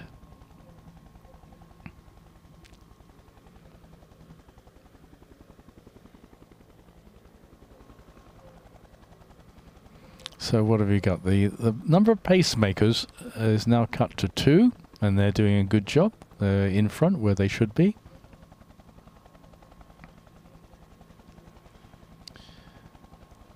In the middle of that next trio, Stephen Kisser, the Ugandan. On the far side, Basezo Asmare of Ethiopia, who's going to, if he finishes at this pace, wherever he finishes, is going to knock a big chunk off his personal best.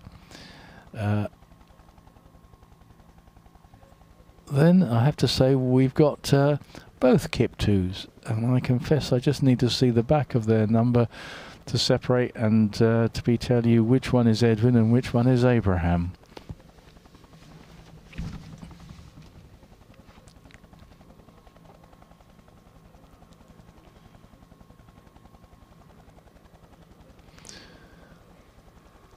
And the group, in terms of numbers, is still pretty big.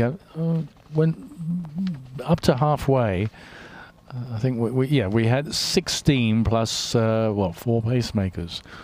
And once they get out of the trees, I'm going to have another go at counting.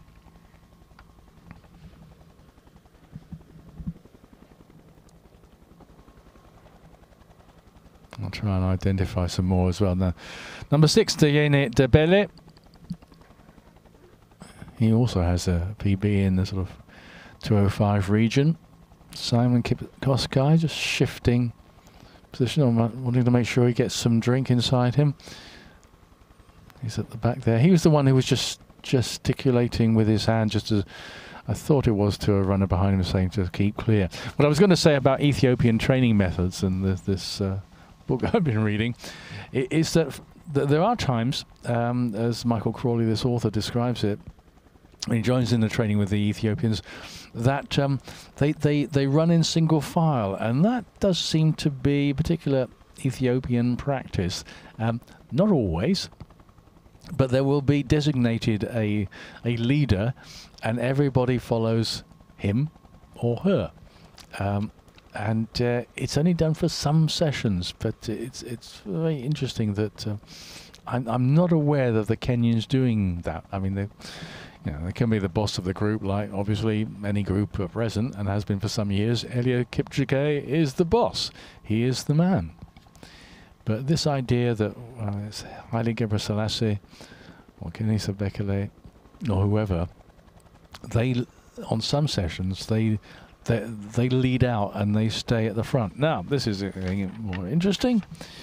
We're coming up to 30k. Well, my very unofficial time, say about 1:29:06.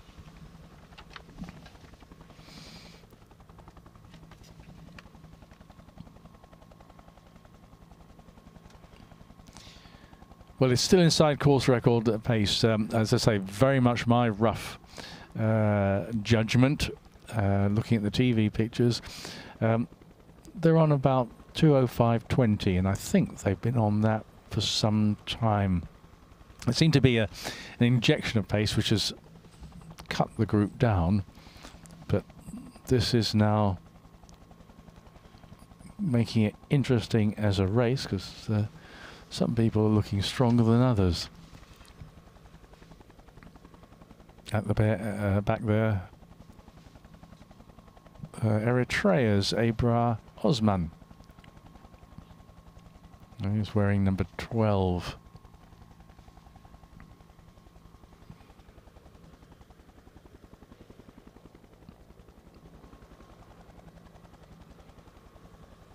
Alfred Koech is wearing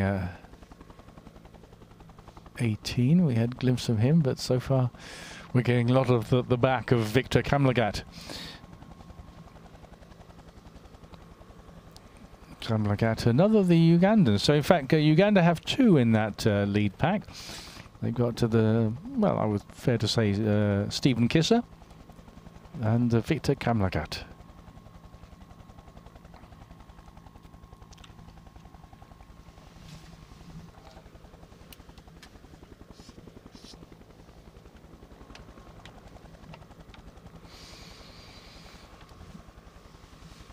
Apart from several seasons in one day, in terms of nature, Hamburg is fortunate that, well, the sun's out, but Hamburg has lots of trees, not just the forest, but all the tree-lined streets and avenues, and they're getting some benefit, I think, in at least some places from the shade.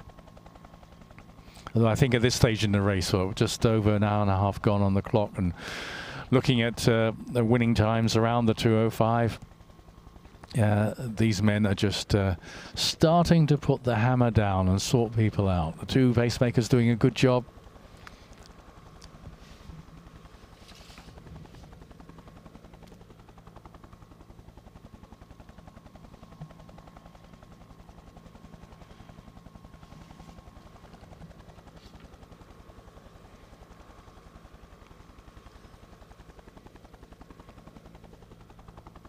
Well, the Kiptu duos are going well.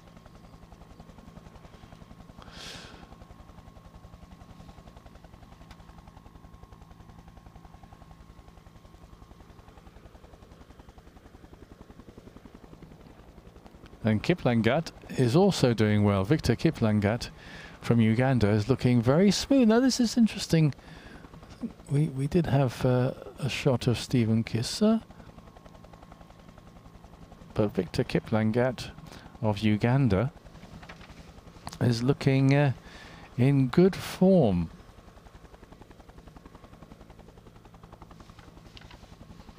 He's wearing that, as indeed are several others, white top, long sleeve, or the arm warmers and the red sort of cycle shots, and just giving a little gesticulation. And I think I'm having a little difficulty reading the name bibs, but I think that was to Stephen Kisser, because he's fellow Ugandan. It's interesting the way the Ugandans, led by the likes of Joshua Cheptegei and Jacob Kiplimo, having such success in the track. Cheptegei also, not to forget, Cheptegei has won the World Cross Country title, but you always wonder why they didn't have more success, and it does seem a case of they've got more organised now. The training camp in Kapchawa seems to be working well for Cheptegei, Kiplimo, and others like Kisa, and maybe also Kiplangat. Now let's catch up with the leading woman, and it's well, we'll catch up with her, maybe a refreshing dip afterwards. That could be hydrotherapy with a vengeance. But to continue the theme of Yalemzerf Yehualaw, she's looking good. But not looking good, unfortunately, is Phillip Flieger. That's it for him, and that ankle injury. Well, of course, we'd have to check with him later, but it does seem that he hasn't recovered enough, and they're holding sort of the hamstring areas. It's very hard, you know. You can be an elite runner, but then everything's on a fine edge, and if you have a problem, you maybe come back and think, oh, the half marathon in Berlin went well, but then the full marathon, that really finds you out. And so far, the marathon distance has not found out any weakness in Yalemzerf Yehualaw. Looking really good. I'd like to have a few more splits from her, but she went through halfway in 68 minutes 31. So that's looking like, oh, very respectable, very impressive. 2 hours 17 something. marathon debut, and that would be history. History made on the roads of Hamburg.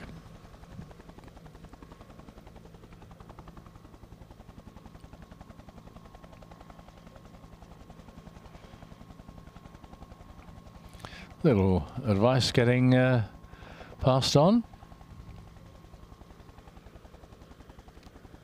I think the coach is being fairly cool about it.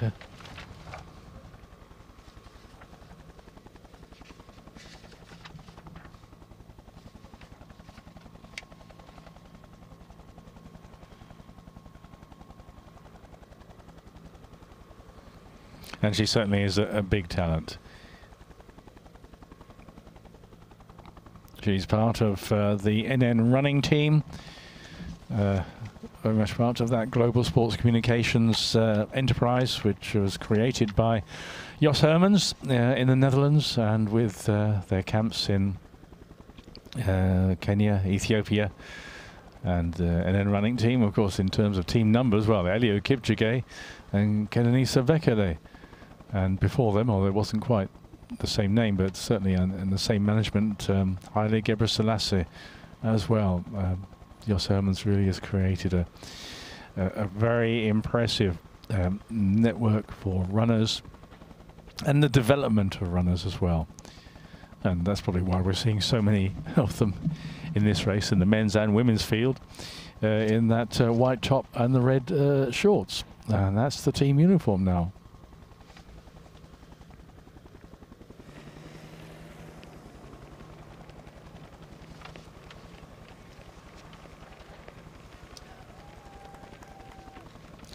A sad sight for Phillip Flieger. Exchanges a fist bump with Jonas Muchman, who's going on, and I think, well, the gestures tell the story. He just couldn't continue, and so his hopes for, well, World Championship qualification, they've gone, and Europeans as well, and it could be into a period of rehab. We'll just have to find out more about what exactly the nature of the injury is, but it seemed to be the ankle that had been troubling him earlier in the year.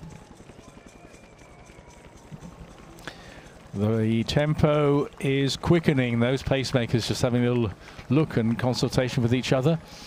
And now the real racers are starting to come to the fore. Cybrian Kotut of Kenya in the black with yellow facings.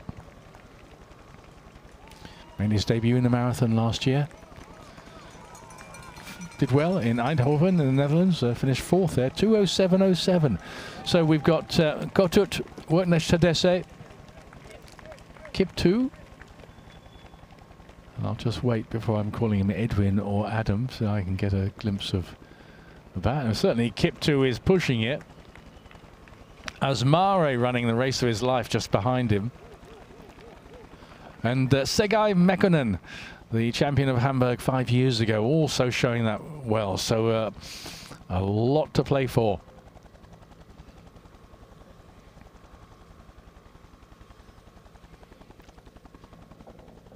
And much at stake in this women's race. Unless something really dramatic happens, it's looking like a win for Yalemzerf Yehualaw. But can she make history and run the fastest women's debut in the marathon of all time? She's looked smooth. She's looked untroubled.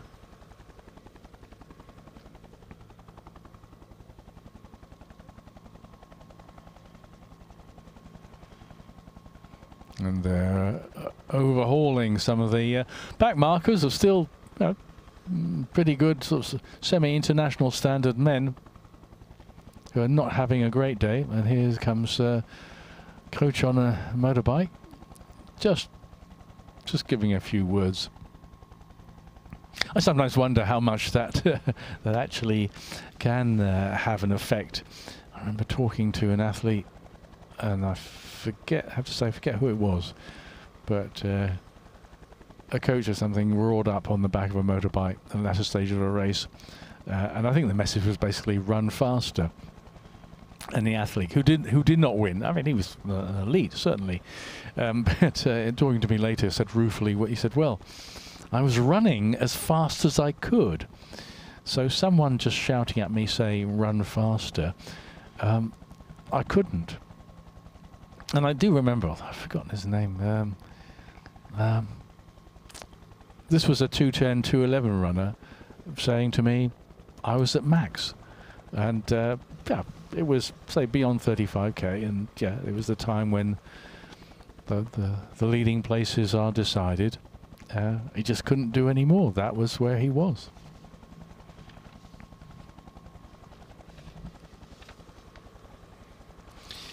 Well, maybe some youngsters will get inspired by that.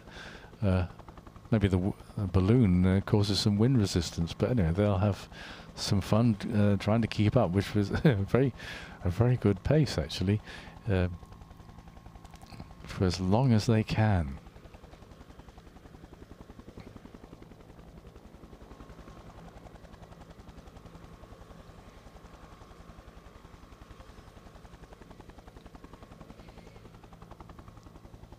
And credit to these three pacemakers. They've been doing a good job. Well, I say three. I'm considering the man who doesn't have pacer on his vest. He has the look in the way he's stuck to Yehualaw as if he's a pacemaker. Mind you, he could have thought, oh well, I want to get well under 220, and I think I'll follow her. Mind you, a man running under 220 that's still a pretty respectable performance indeed.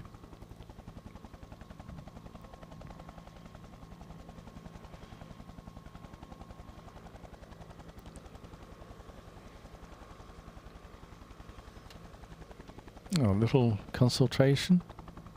No, maybe it was just to wipe the face, but I thought the pacemaker nearest us was just kind of signalling whether it's to, maybe it was a camera on, a motorcycle camera.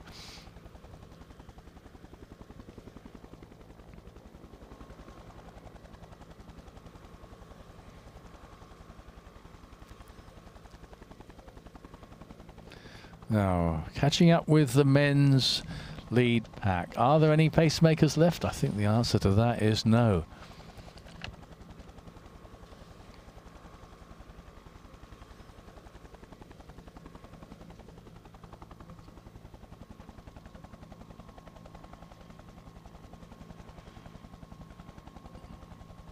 So I think in the lead is one of the Kiptus, and I think now, from looking at my my start lists and working a few things out, that Edwin Kipchoge is on the far side, because originally he was down to be wearing number 23, but he's wearing 22. Oh, maybe we'll sort out later. Now let's see, it's getting interesting. Bernard Ngeno, haven't mentioned him at all, I have to say, but now I shall. Ngeno wears number 9 on his back, a 207 man. So again, quite a few of these runners are operating at 2:05 pace, and that's quite a difference.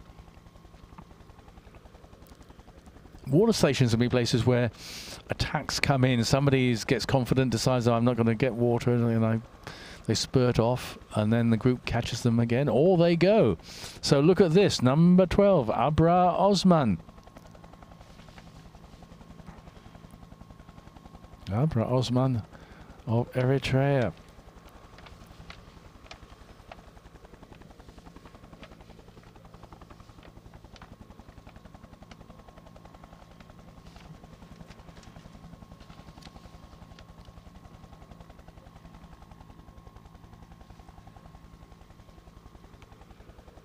"30 kilometers for the women." Well, it's one woman really. And the other women are, that was about 4 minutes behind.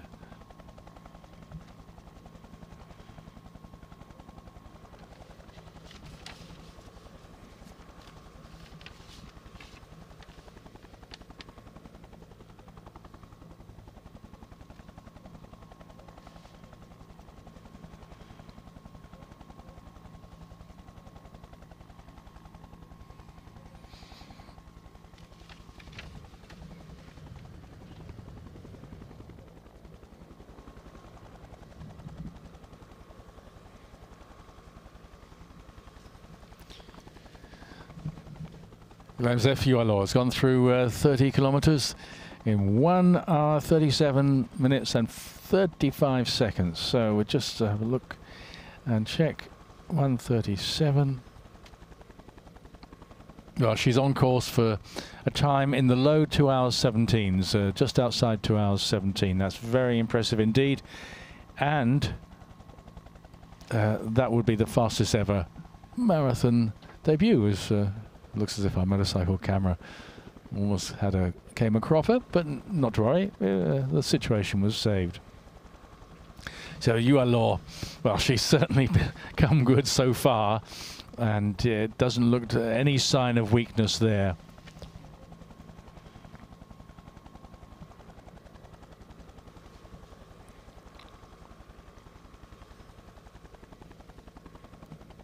So work next to Dese, Kipsu. There's a good pack in there, and they've gone through 35k. 1:43.38.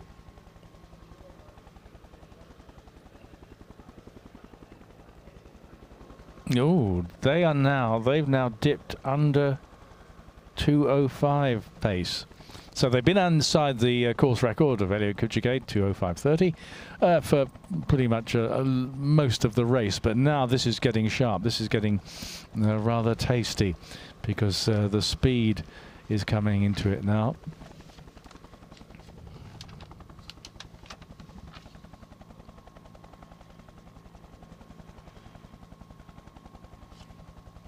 And this is perhaps taking them into the area where it could be among the top 5 times, men's time this year. Now,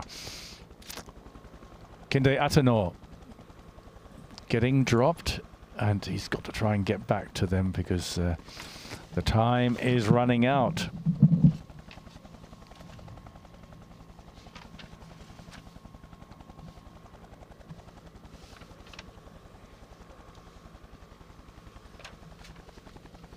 That was some couple of really interesting splits there from the women. Yehualaw going along a little outside 2 hours 17. Really, this is promising to be a scintillating debut. It has been so far. Now let's look at this. 2 Ugandans and a Kenyan at the front. It's the Kenyan Cybrian Kotut, who's in the black and yellow. Next to him, immediately next to him, Stephen Kissa, Olympic 5,000 meter finalist last year for Uganda, and his fellow countryman alongside him, Victor Kiplangat. And Kiplangat, 2:10 runner, is on course to maybe be taking 5-6 minutes off his best. Now, Atenor working hard to stay in contention, stay in contact. The Ethiopian hasn't let the gap grow.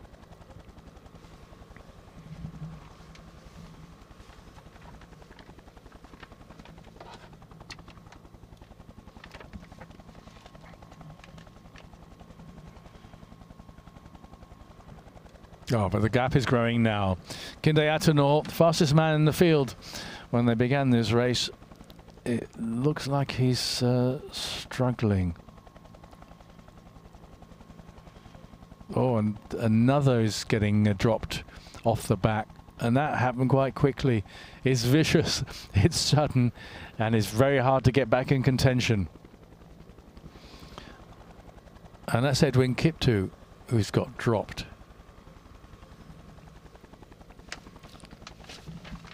So now we've got 4 men with around 1:49 on the clock. They've gone through 35 kilometers, and so often 35 kilometers is the moment when the hammer comes down in a different way to the energy running out. It's when the real contest begins. That's excellence in motion, poise, stillness and balance, and they are working. The 2 Ugandans, Kiplangat, nearest to camera, Stephen Kissa. He's really impressing in the marathon.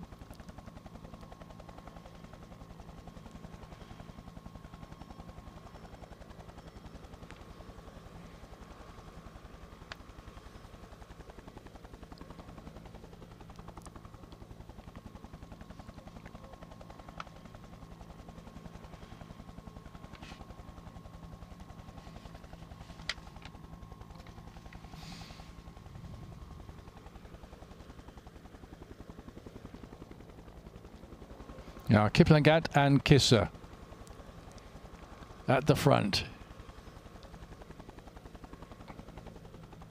Bernard Ingeo, the tall, lanky figure that looks quite an awkward runner, wears number 9 at the back. And Dejeni Debele.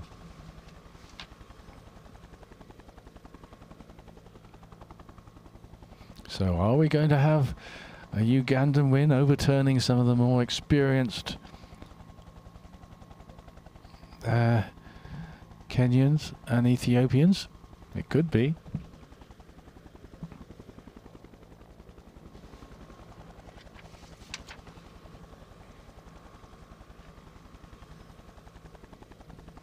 And this is a fascinating debut from Stephen Kisser. He's coming to this race, saying he's Olympic 5,000 meters finalist last year. Half marathon best, 58.56. Okay, well, that shows his potential. But now he's up there and running against some of the best of them. Victor Kiplangat, his fellow Ugandan, a 2:10 runner. Ran 2:10 to win Istanbul last year. But really, can they hold on to the more experienced Kenyan Cybrian Kotut?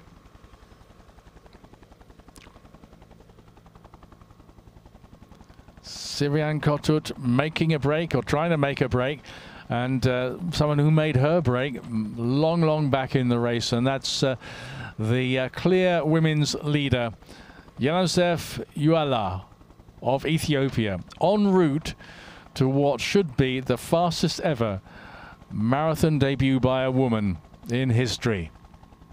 She's on course to be getting a finishing time of just outside 2 hours 17.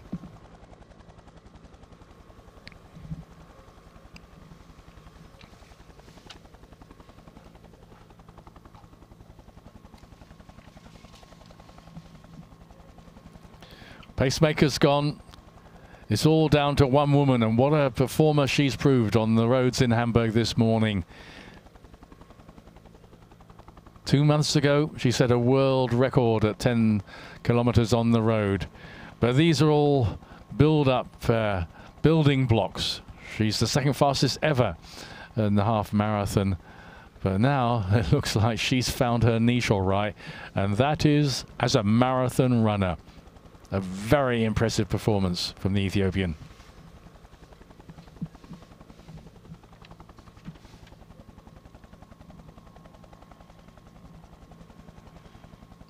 Well, just by my sight, just by reading the TV pictures, going through, and this is very unofficial, 35 kilometers in 1:53:59 or 1:54.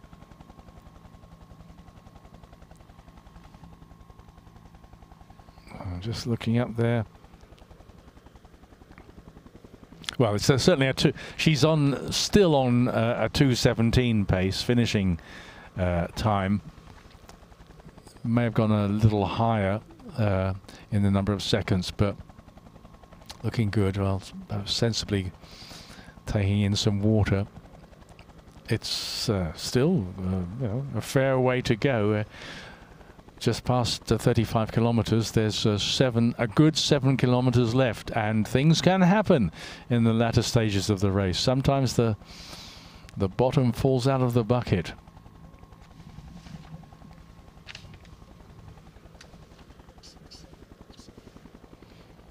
Kotut on the far side of Kenya. Stephen Kisser of Uganda with him. Both looking good, determined, focus.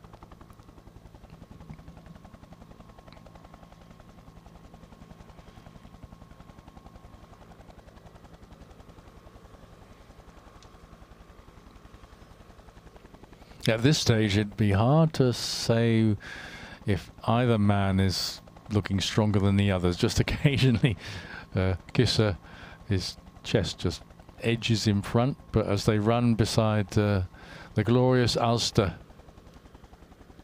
nothing really between them. Oh, but the group is down to well, 3, because the lanky Kano has just got up with them. It's oh, in fact, it's Tadessa. That rather awkward running action.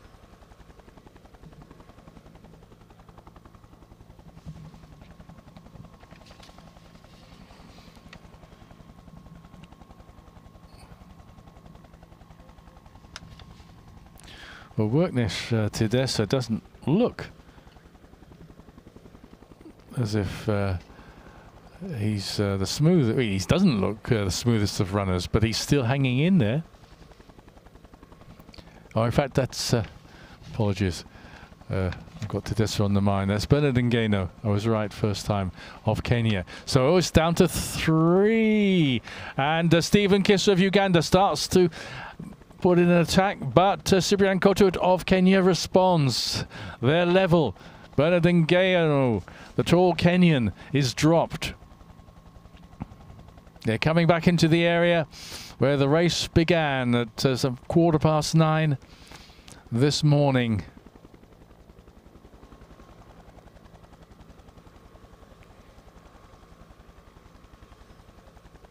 Kisser in the white vest, Kotut alongside him. Neither is yielding. Stride for stride.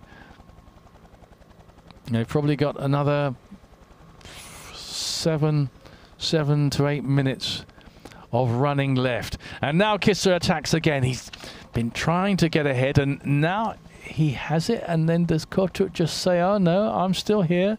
Well, what was that?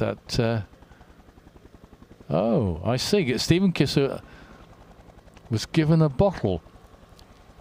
I wonder what was going on there.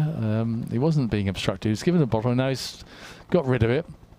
Decided he needed some little fuel, and he's looking to be making up ground to get level to Cyprian Kotut. But I wonder, well, if you need it, you need it. But sometimes at that stage in the race, that can be decisive. If you're just slowing a fraction, and your opponent just knows psychologically that you're weakening, and you need something extra to drink, then they'll seize that opportunity and exploit it.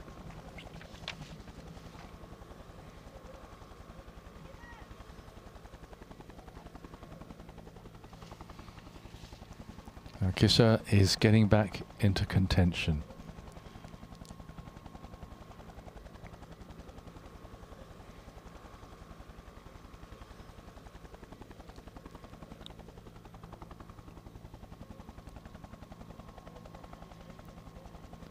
So I would say, although he's behind Cyprian Kotut, it's definitely a race. It's he may decide to stalk the Kenyan.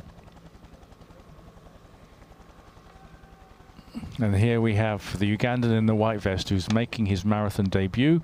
He has a very good half marathon best, 58 minutes 56.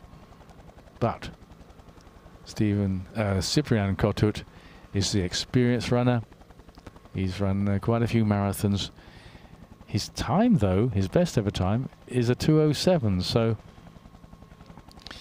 perhaps with all the prowess that Kisser has got at the shorter distances, he'll have the edge over him. Now here we are at 1:58.18 at 40k.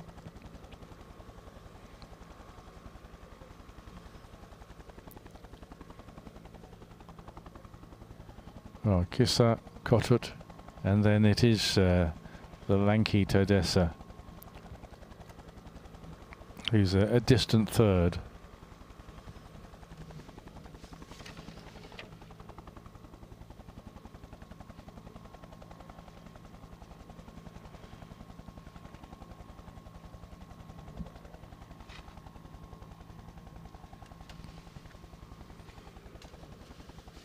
Is either man weakening? Well, oh, Kisser's gone ahead. Is this going to be decisive? 2 hours of running on the clock, and Stephen Kisser of Uganda has taken the lead. Is this going to be decisive? Cyprian Kotut of Kenya behind him, but the Kenyan responds. Oh, nearly a tangle there of legs, but now they're level again. This is all building up to a thrilling finish at the Haspa Marathon Hamburg Marathon 2022. Both men looking relaxed. Kotut maybe even quite happy to just be, well, barely a footstep behind him, just on Kissa's elbow.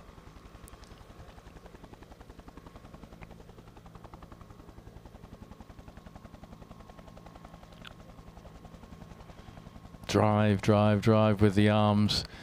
That great forward lean balance, and Kotut just feels like, I want to test you again. And now he really is level.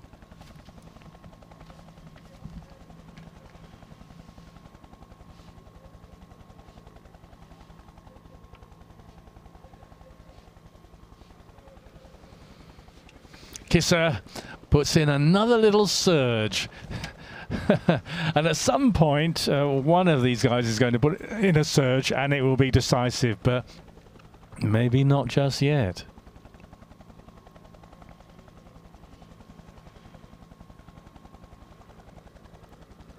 Again, Kotut draws level, not panicking, and now he says, well, if you can do it, so can I.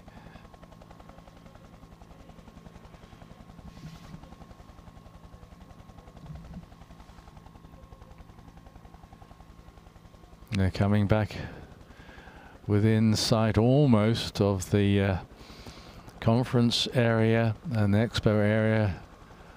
The race hotel in the distance, not far away now. Kotut continuing his attack. Does Kissa have a response now? And the two men are replicating each other. One makes a surge and the other accepts it and then decides, no, I'm not going to let you do that, so I'm coming at you again.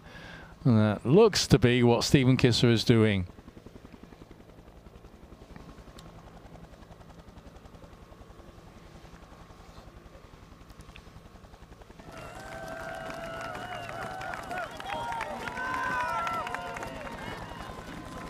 Except he seems to be, well, I don't know about happy, but he's accepted that Kotut's been leading for a while now, and at this point I have to confess it's hard to read either man. Is you look at the faces, you look at the rhythm, Kotut just gives that little edge, that little push. Oh, now Kissa tries to, well, seems to think about making an attack on the other side.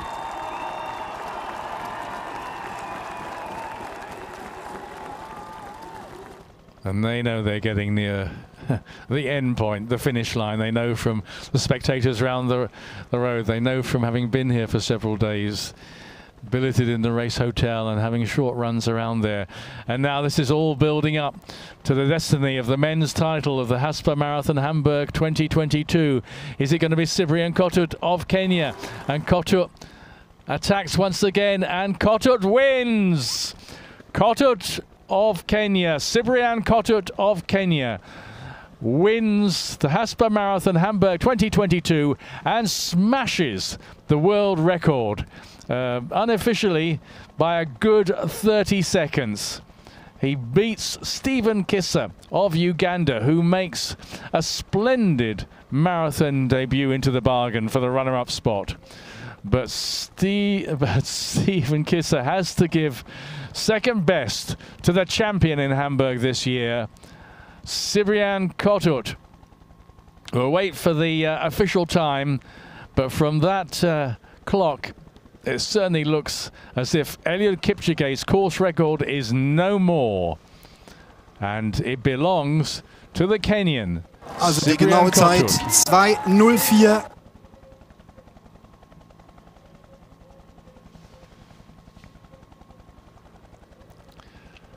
And Cybrian Kotut is wanting to go out and greet the man who's coming in third place. It may be best if he lets him have a clear run in. And that man is Kinde Atanor of Ethiopia, the fastest man in the field on paper. Well, he still had a good race, but not quite as good as that man, the new course record holder. We're waiting for the confirmation of the times. Whether that course record has now been taken under 2:05, we'll just have to wait and see. But this is a man who's finding it hard work, but ploughing on gamely, and that's Germany's Johann Muchman. Running beside the Ulster, looks to be having some problems. He's really struggling with his running action. He began the race saying that World Championship qualifying was his target, and that would be 2 hours 11 minutes and 30. Getting inside that, that would be quite a PB for him, because he's run just outside 2:12. Been improving a great deal in the marathon after good performances on the road over the shorter distances. But now it looks like well, hard work for Muchman.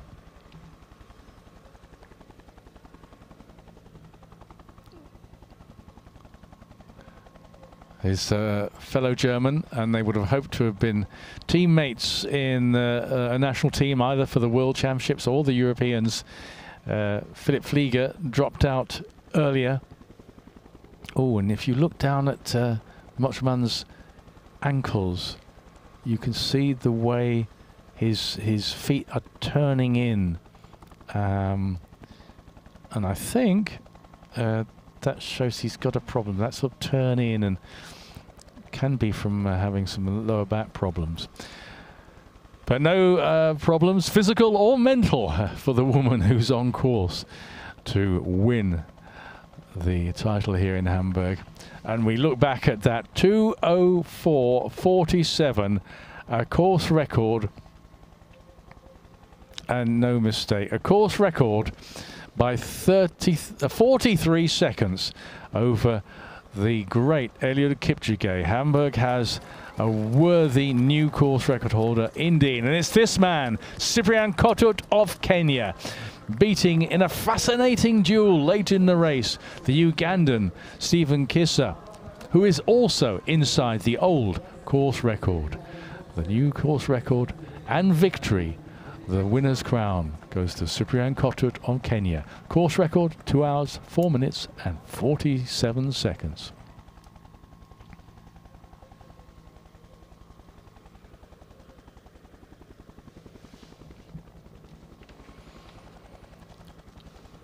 And are we going to have another course record to celebrate? I think we are, and by a long way. It is Yalemzerf Yehualaw who is maintaining her pace, her really impressive debut in the marathon in Hamburg. She set off early pace, and it was around the 2 hours 16 finishing time. Well, when I say she's slowed, that is all relative, because she is still on course to finish in 2 hours 17. And here we have the official who also was holding out a bottle for Stephen Kissa in the closing stages of the men's race. Oh, but this is bad. Big problem for Jonas Muchman. You don't recover from that. And when I saw his feet turning in like that, and that, oh, well,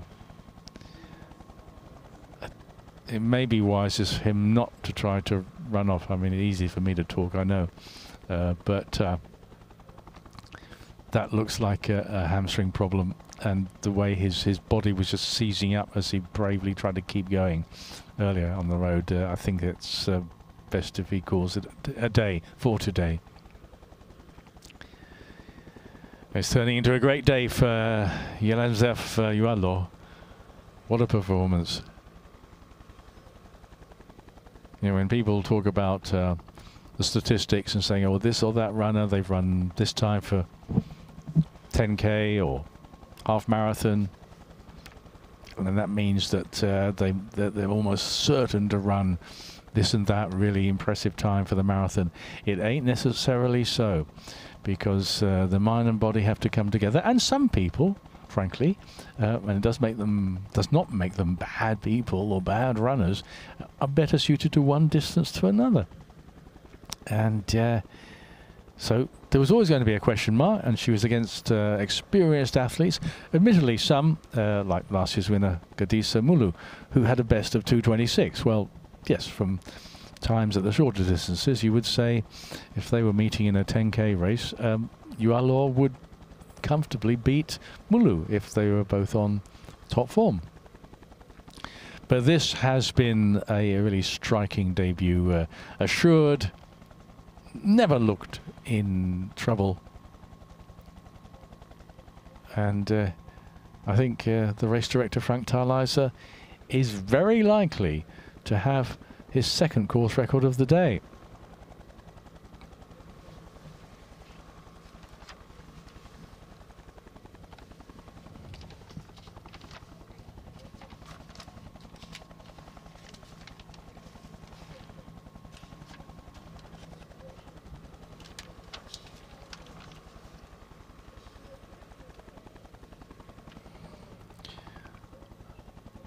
I don't think no, I mean, looking at the charts now, it's not going to be the fastest time in the world this year, I don't think, because Bridget Kosgei, the world record holder from Kenya, won Tokyo in early March in 2 hours 16.02.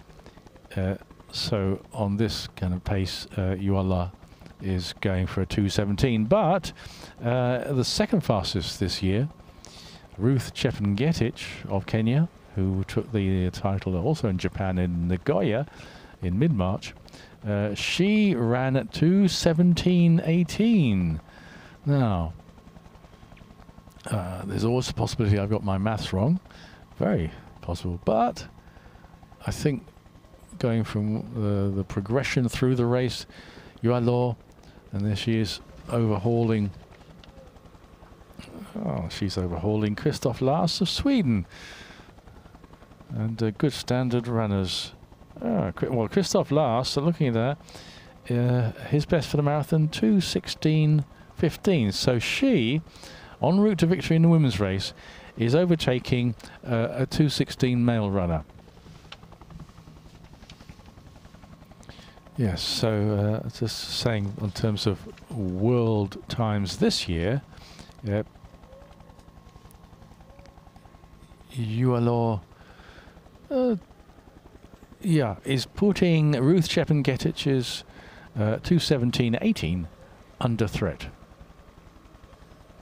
And then there's a long way back to third fastest this year, Ashete Bekele from Ethiopia, who was just inside 2:18. So really, I think the most significant point will be this has all the makings, and indeed it looks very, very likely, unless something really awful happens, that Yalemzerf Yehualaw will become the fastest ever woman debutante in the marathon. And watch out the world of marathon running as well. The race promoters will be taking note, because we've had a funny time. Well, haven't we all had a funny time with the pandemic the last 2.5 years, gradually getting back to some normal way of life. But I was mentioning earlier near the top of the program, races having to be cancelled, and the future financially of a lot of events being put under threat. And of course that goes on not just in sport, but that's applied to the entertainment industry, theatre, cinema, the arts, music, everything, hospitality as well, hotels, restaurants. But here comes Yehualaw. Now I say that she's looking for it's looking like a 2:17, but people then, once the circuit starts cranking into gear, and it has, into normal time frames, such as Hamburg being in April, whereas last year it took place in September, and the previous year didn't happen at all.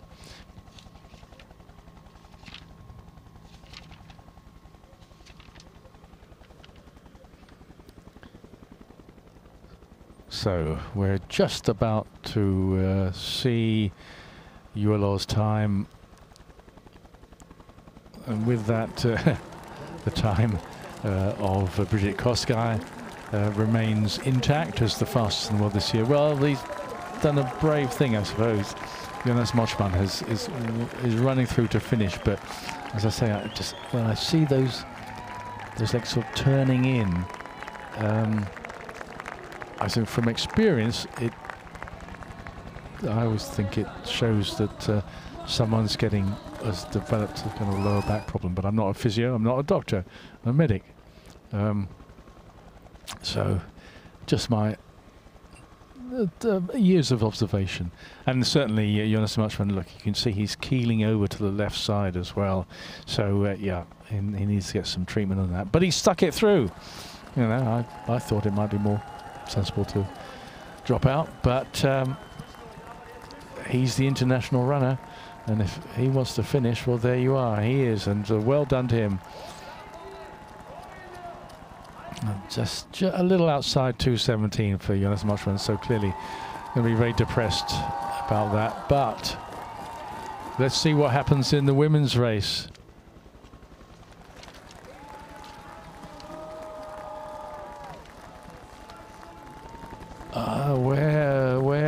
Where is our women's champion to be? There she is. Yehualaw, Yalemzerf Yehualaw. What a performance. That is the fastest debut in the marathon by any woman in history. We'll just have to wait for the official time to come up, but that is history in Hamburg.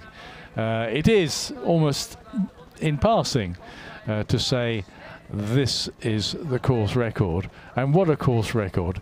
She's taken a good 4 minutes off the time of her fellow Ethiopian 6 years ago, Meselek Melkamu, and Yalemzerf Yehualaw is definitely a force to be reckoned with on the marathon scene.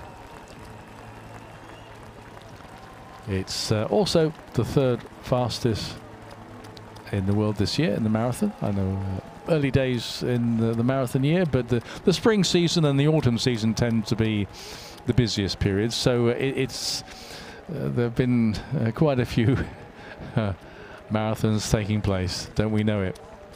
And quite rightly, Yalemzerf Yehualaw and Frank Thalheiser in that grey top can barely believe it.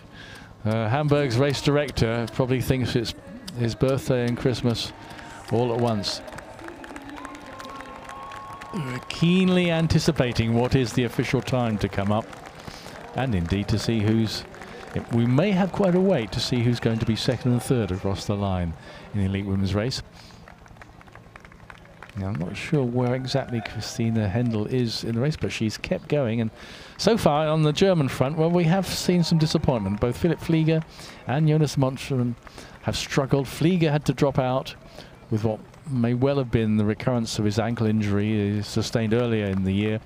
Jonas Muchman, well, looked to be suffering from muscle cramps in a bad way. Slowed to a stop, but then carried on and stuck it out and gutted it and crossed the line in a little outside 2 hours 17. But for both of them, I would think their hopes of World Championship qualifying have gone. Now, Christina Hendell is looking good, and I'm just wondering where Debbie Schöneborn is in this. They were evenly matched because Hendell on her one marathon, which she ran last year and won in Essen in Germany, 2:27 runner, and Debbie Schöneborn 2:26. So not much between them. But we haven't seen them together in the race. I'm just seeing from that aerial shot, Hendell trying to identify who the runner with her is. Note about yes, she's got the sash on and the Ethiopian flag, and all ready to celebrate. And there is on the left in the grey tracksuit top, Reinhard Achilles, the head of communications for the Haspa Marathon Hamburg. Right, it's a male, I don't know about official pacer, but a male runner that Christina Hendell is alongside.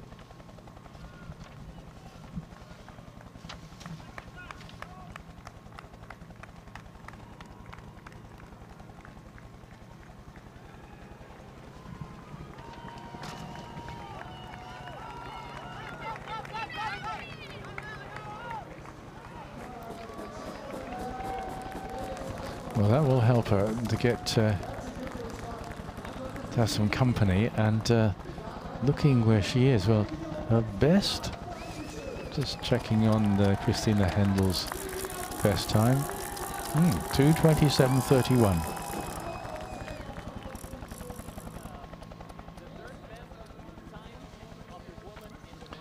And this is going to be the first, I'm sure, of many interviews for Yalemzerf Yehualaw.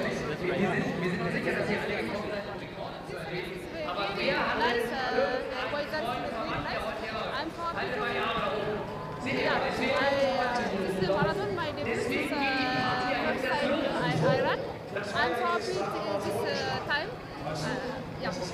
What do you say about the course? Well, I didn't manage to hear all of that, but I think the gist was she was very pleased with her time, and so she should be. Still waiting for the official time. But this is interesting. This is really interesting. Christina Hendell, well, looks very much as if she is going to be the top German woman finisher. And we haven't, because we've been dipping in and out of both races, we haven't seen where, for example, Kadisa Mulu or the other African runners are in the women's race.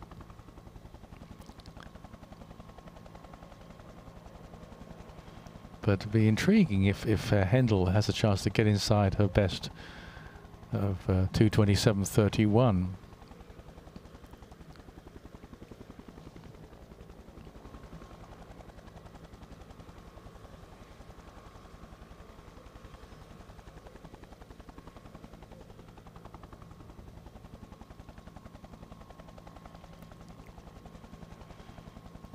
Well, she's the epitome of keeping it going, and I liked the quote we had from her in interviews before the race, and we used at the top of the program when she said the marathon is really something unique and you have to have a passion for it. And I suggest that here in this performance she showed that after an impressive debut last year at the event, she is the right kind of toughness and application to be really a marathon runner. She said she was looking forward to her running in Hamburg. Well, of course, I mean, in a way, all runners, in part of what they say, they're not going to say, well, I'm not looking forward to running in your race. But there was something about her that she felt, struck me as being sort of cool, calm, and collected. Look, and she's not really needing that man runner. He, I would suggest, is no disrespect to his ability, but he's trying to hang on to her and hope that she'll pull him through.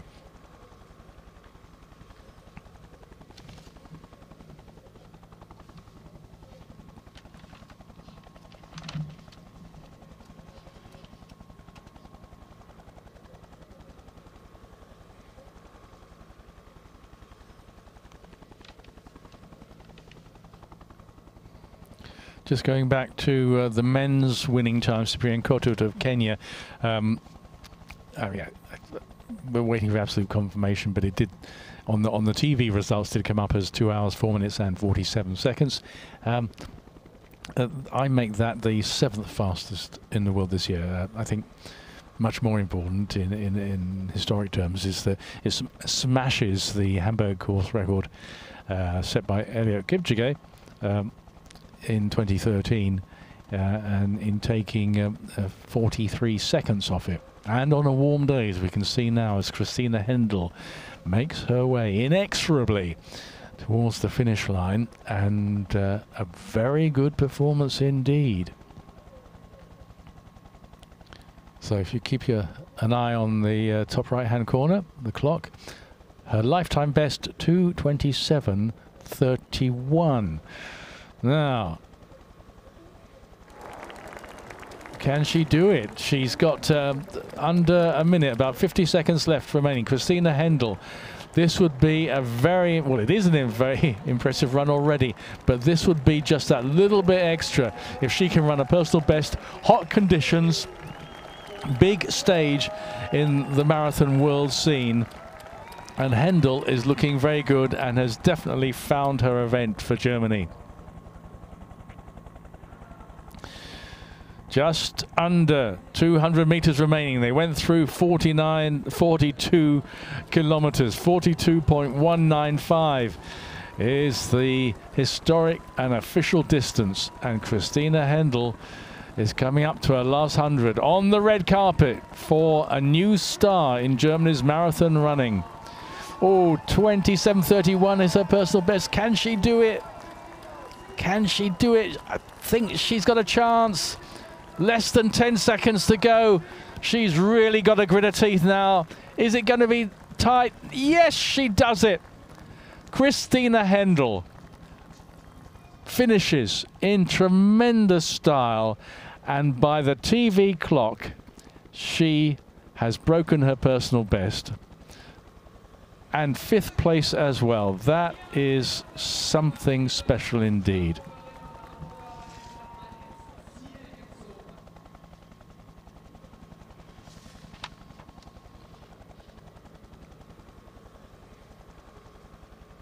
Well, to take 5th place for Christina Hendell in an international marathon, and this is only her second one with the Glass of Hamburg, is very encouraging indeed for Germany's marathon hopes.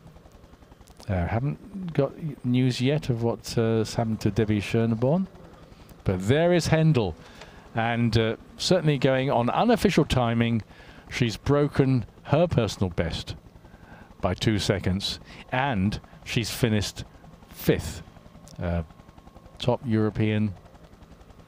The day, of course, in terms of the women's glory, and it has to be said, glory overall belongs to Yalemzerf Yehualaw with a tremendous winning time. By quite a long way, she becomes the fastest female debutante in the marathon. She goes ahead of Paula Radcliffe of Britain, who has been there for 20 years.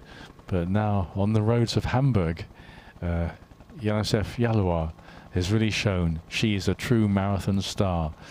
The men's title going to Cybrian Kotut of Kenya. Course record, the first of the day. But I think it's fair to say that Yehualaw's course record overshadowed his, but he ran very well, 2:04:47 to beat Uganda's Stephen Kissa. Kissa, note his performance in the marathon, his debut after some very good performances on the road and the track. Worknesh Tadesse of Ethiopia was third in the men's race. So that men's 1, 2, 3. Cybrian Kotut, course record 2:04:47. Stephen Kissa, Uganda, second. Worknesh Tadesse in third. But the great news, the big story, is that we have a new marathon star among the women, and she did it on the streets of Hamburg in the Haspa Marathon Hamburg. Yalemzerf Yehualaw running inside 2:18, and her performance is waiting for the unofficial time, but she definitely, what I can say, definitely is the fastest woman debutante in the marathon in history. And in a day of some disappointment for German runners, also Christina Hendell did very well indeed to finish 5th in the women's race, coming through in her second marathon and unofficially breaking her personal best by 2 seconds.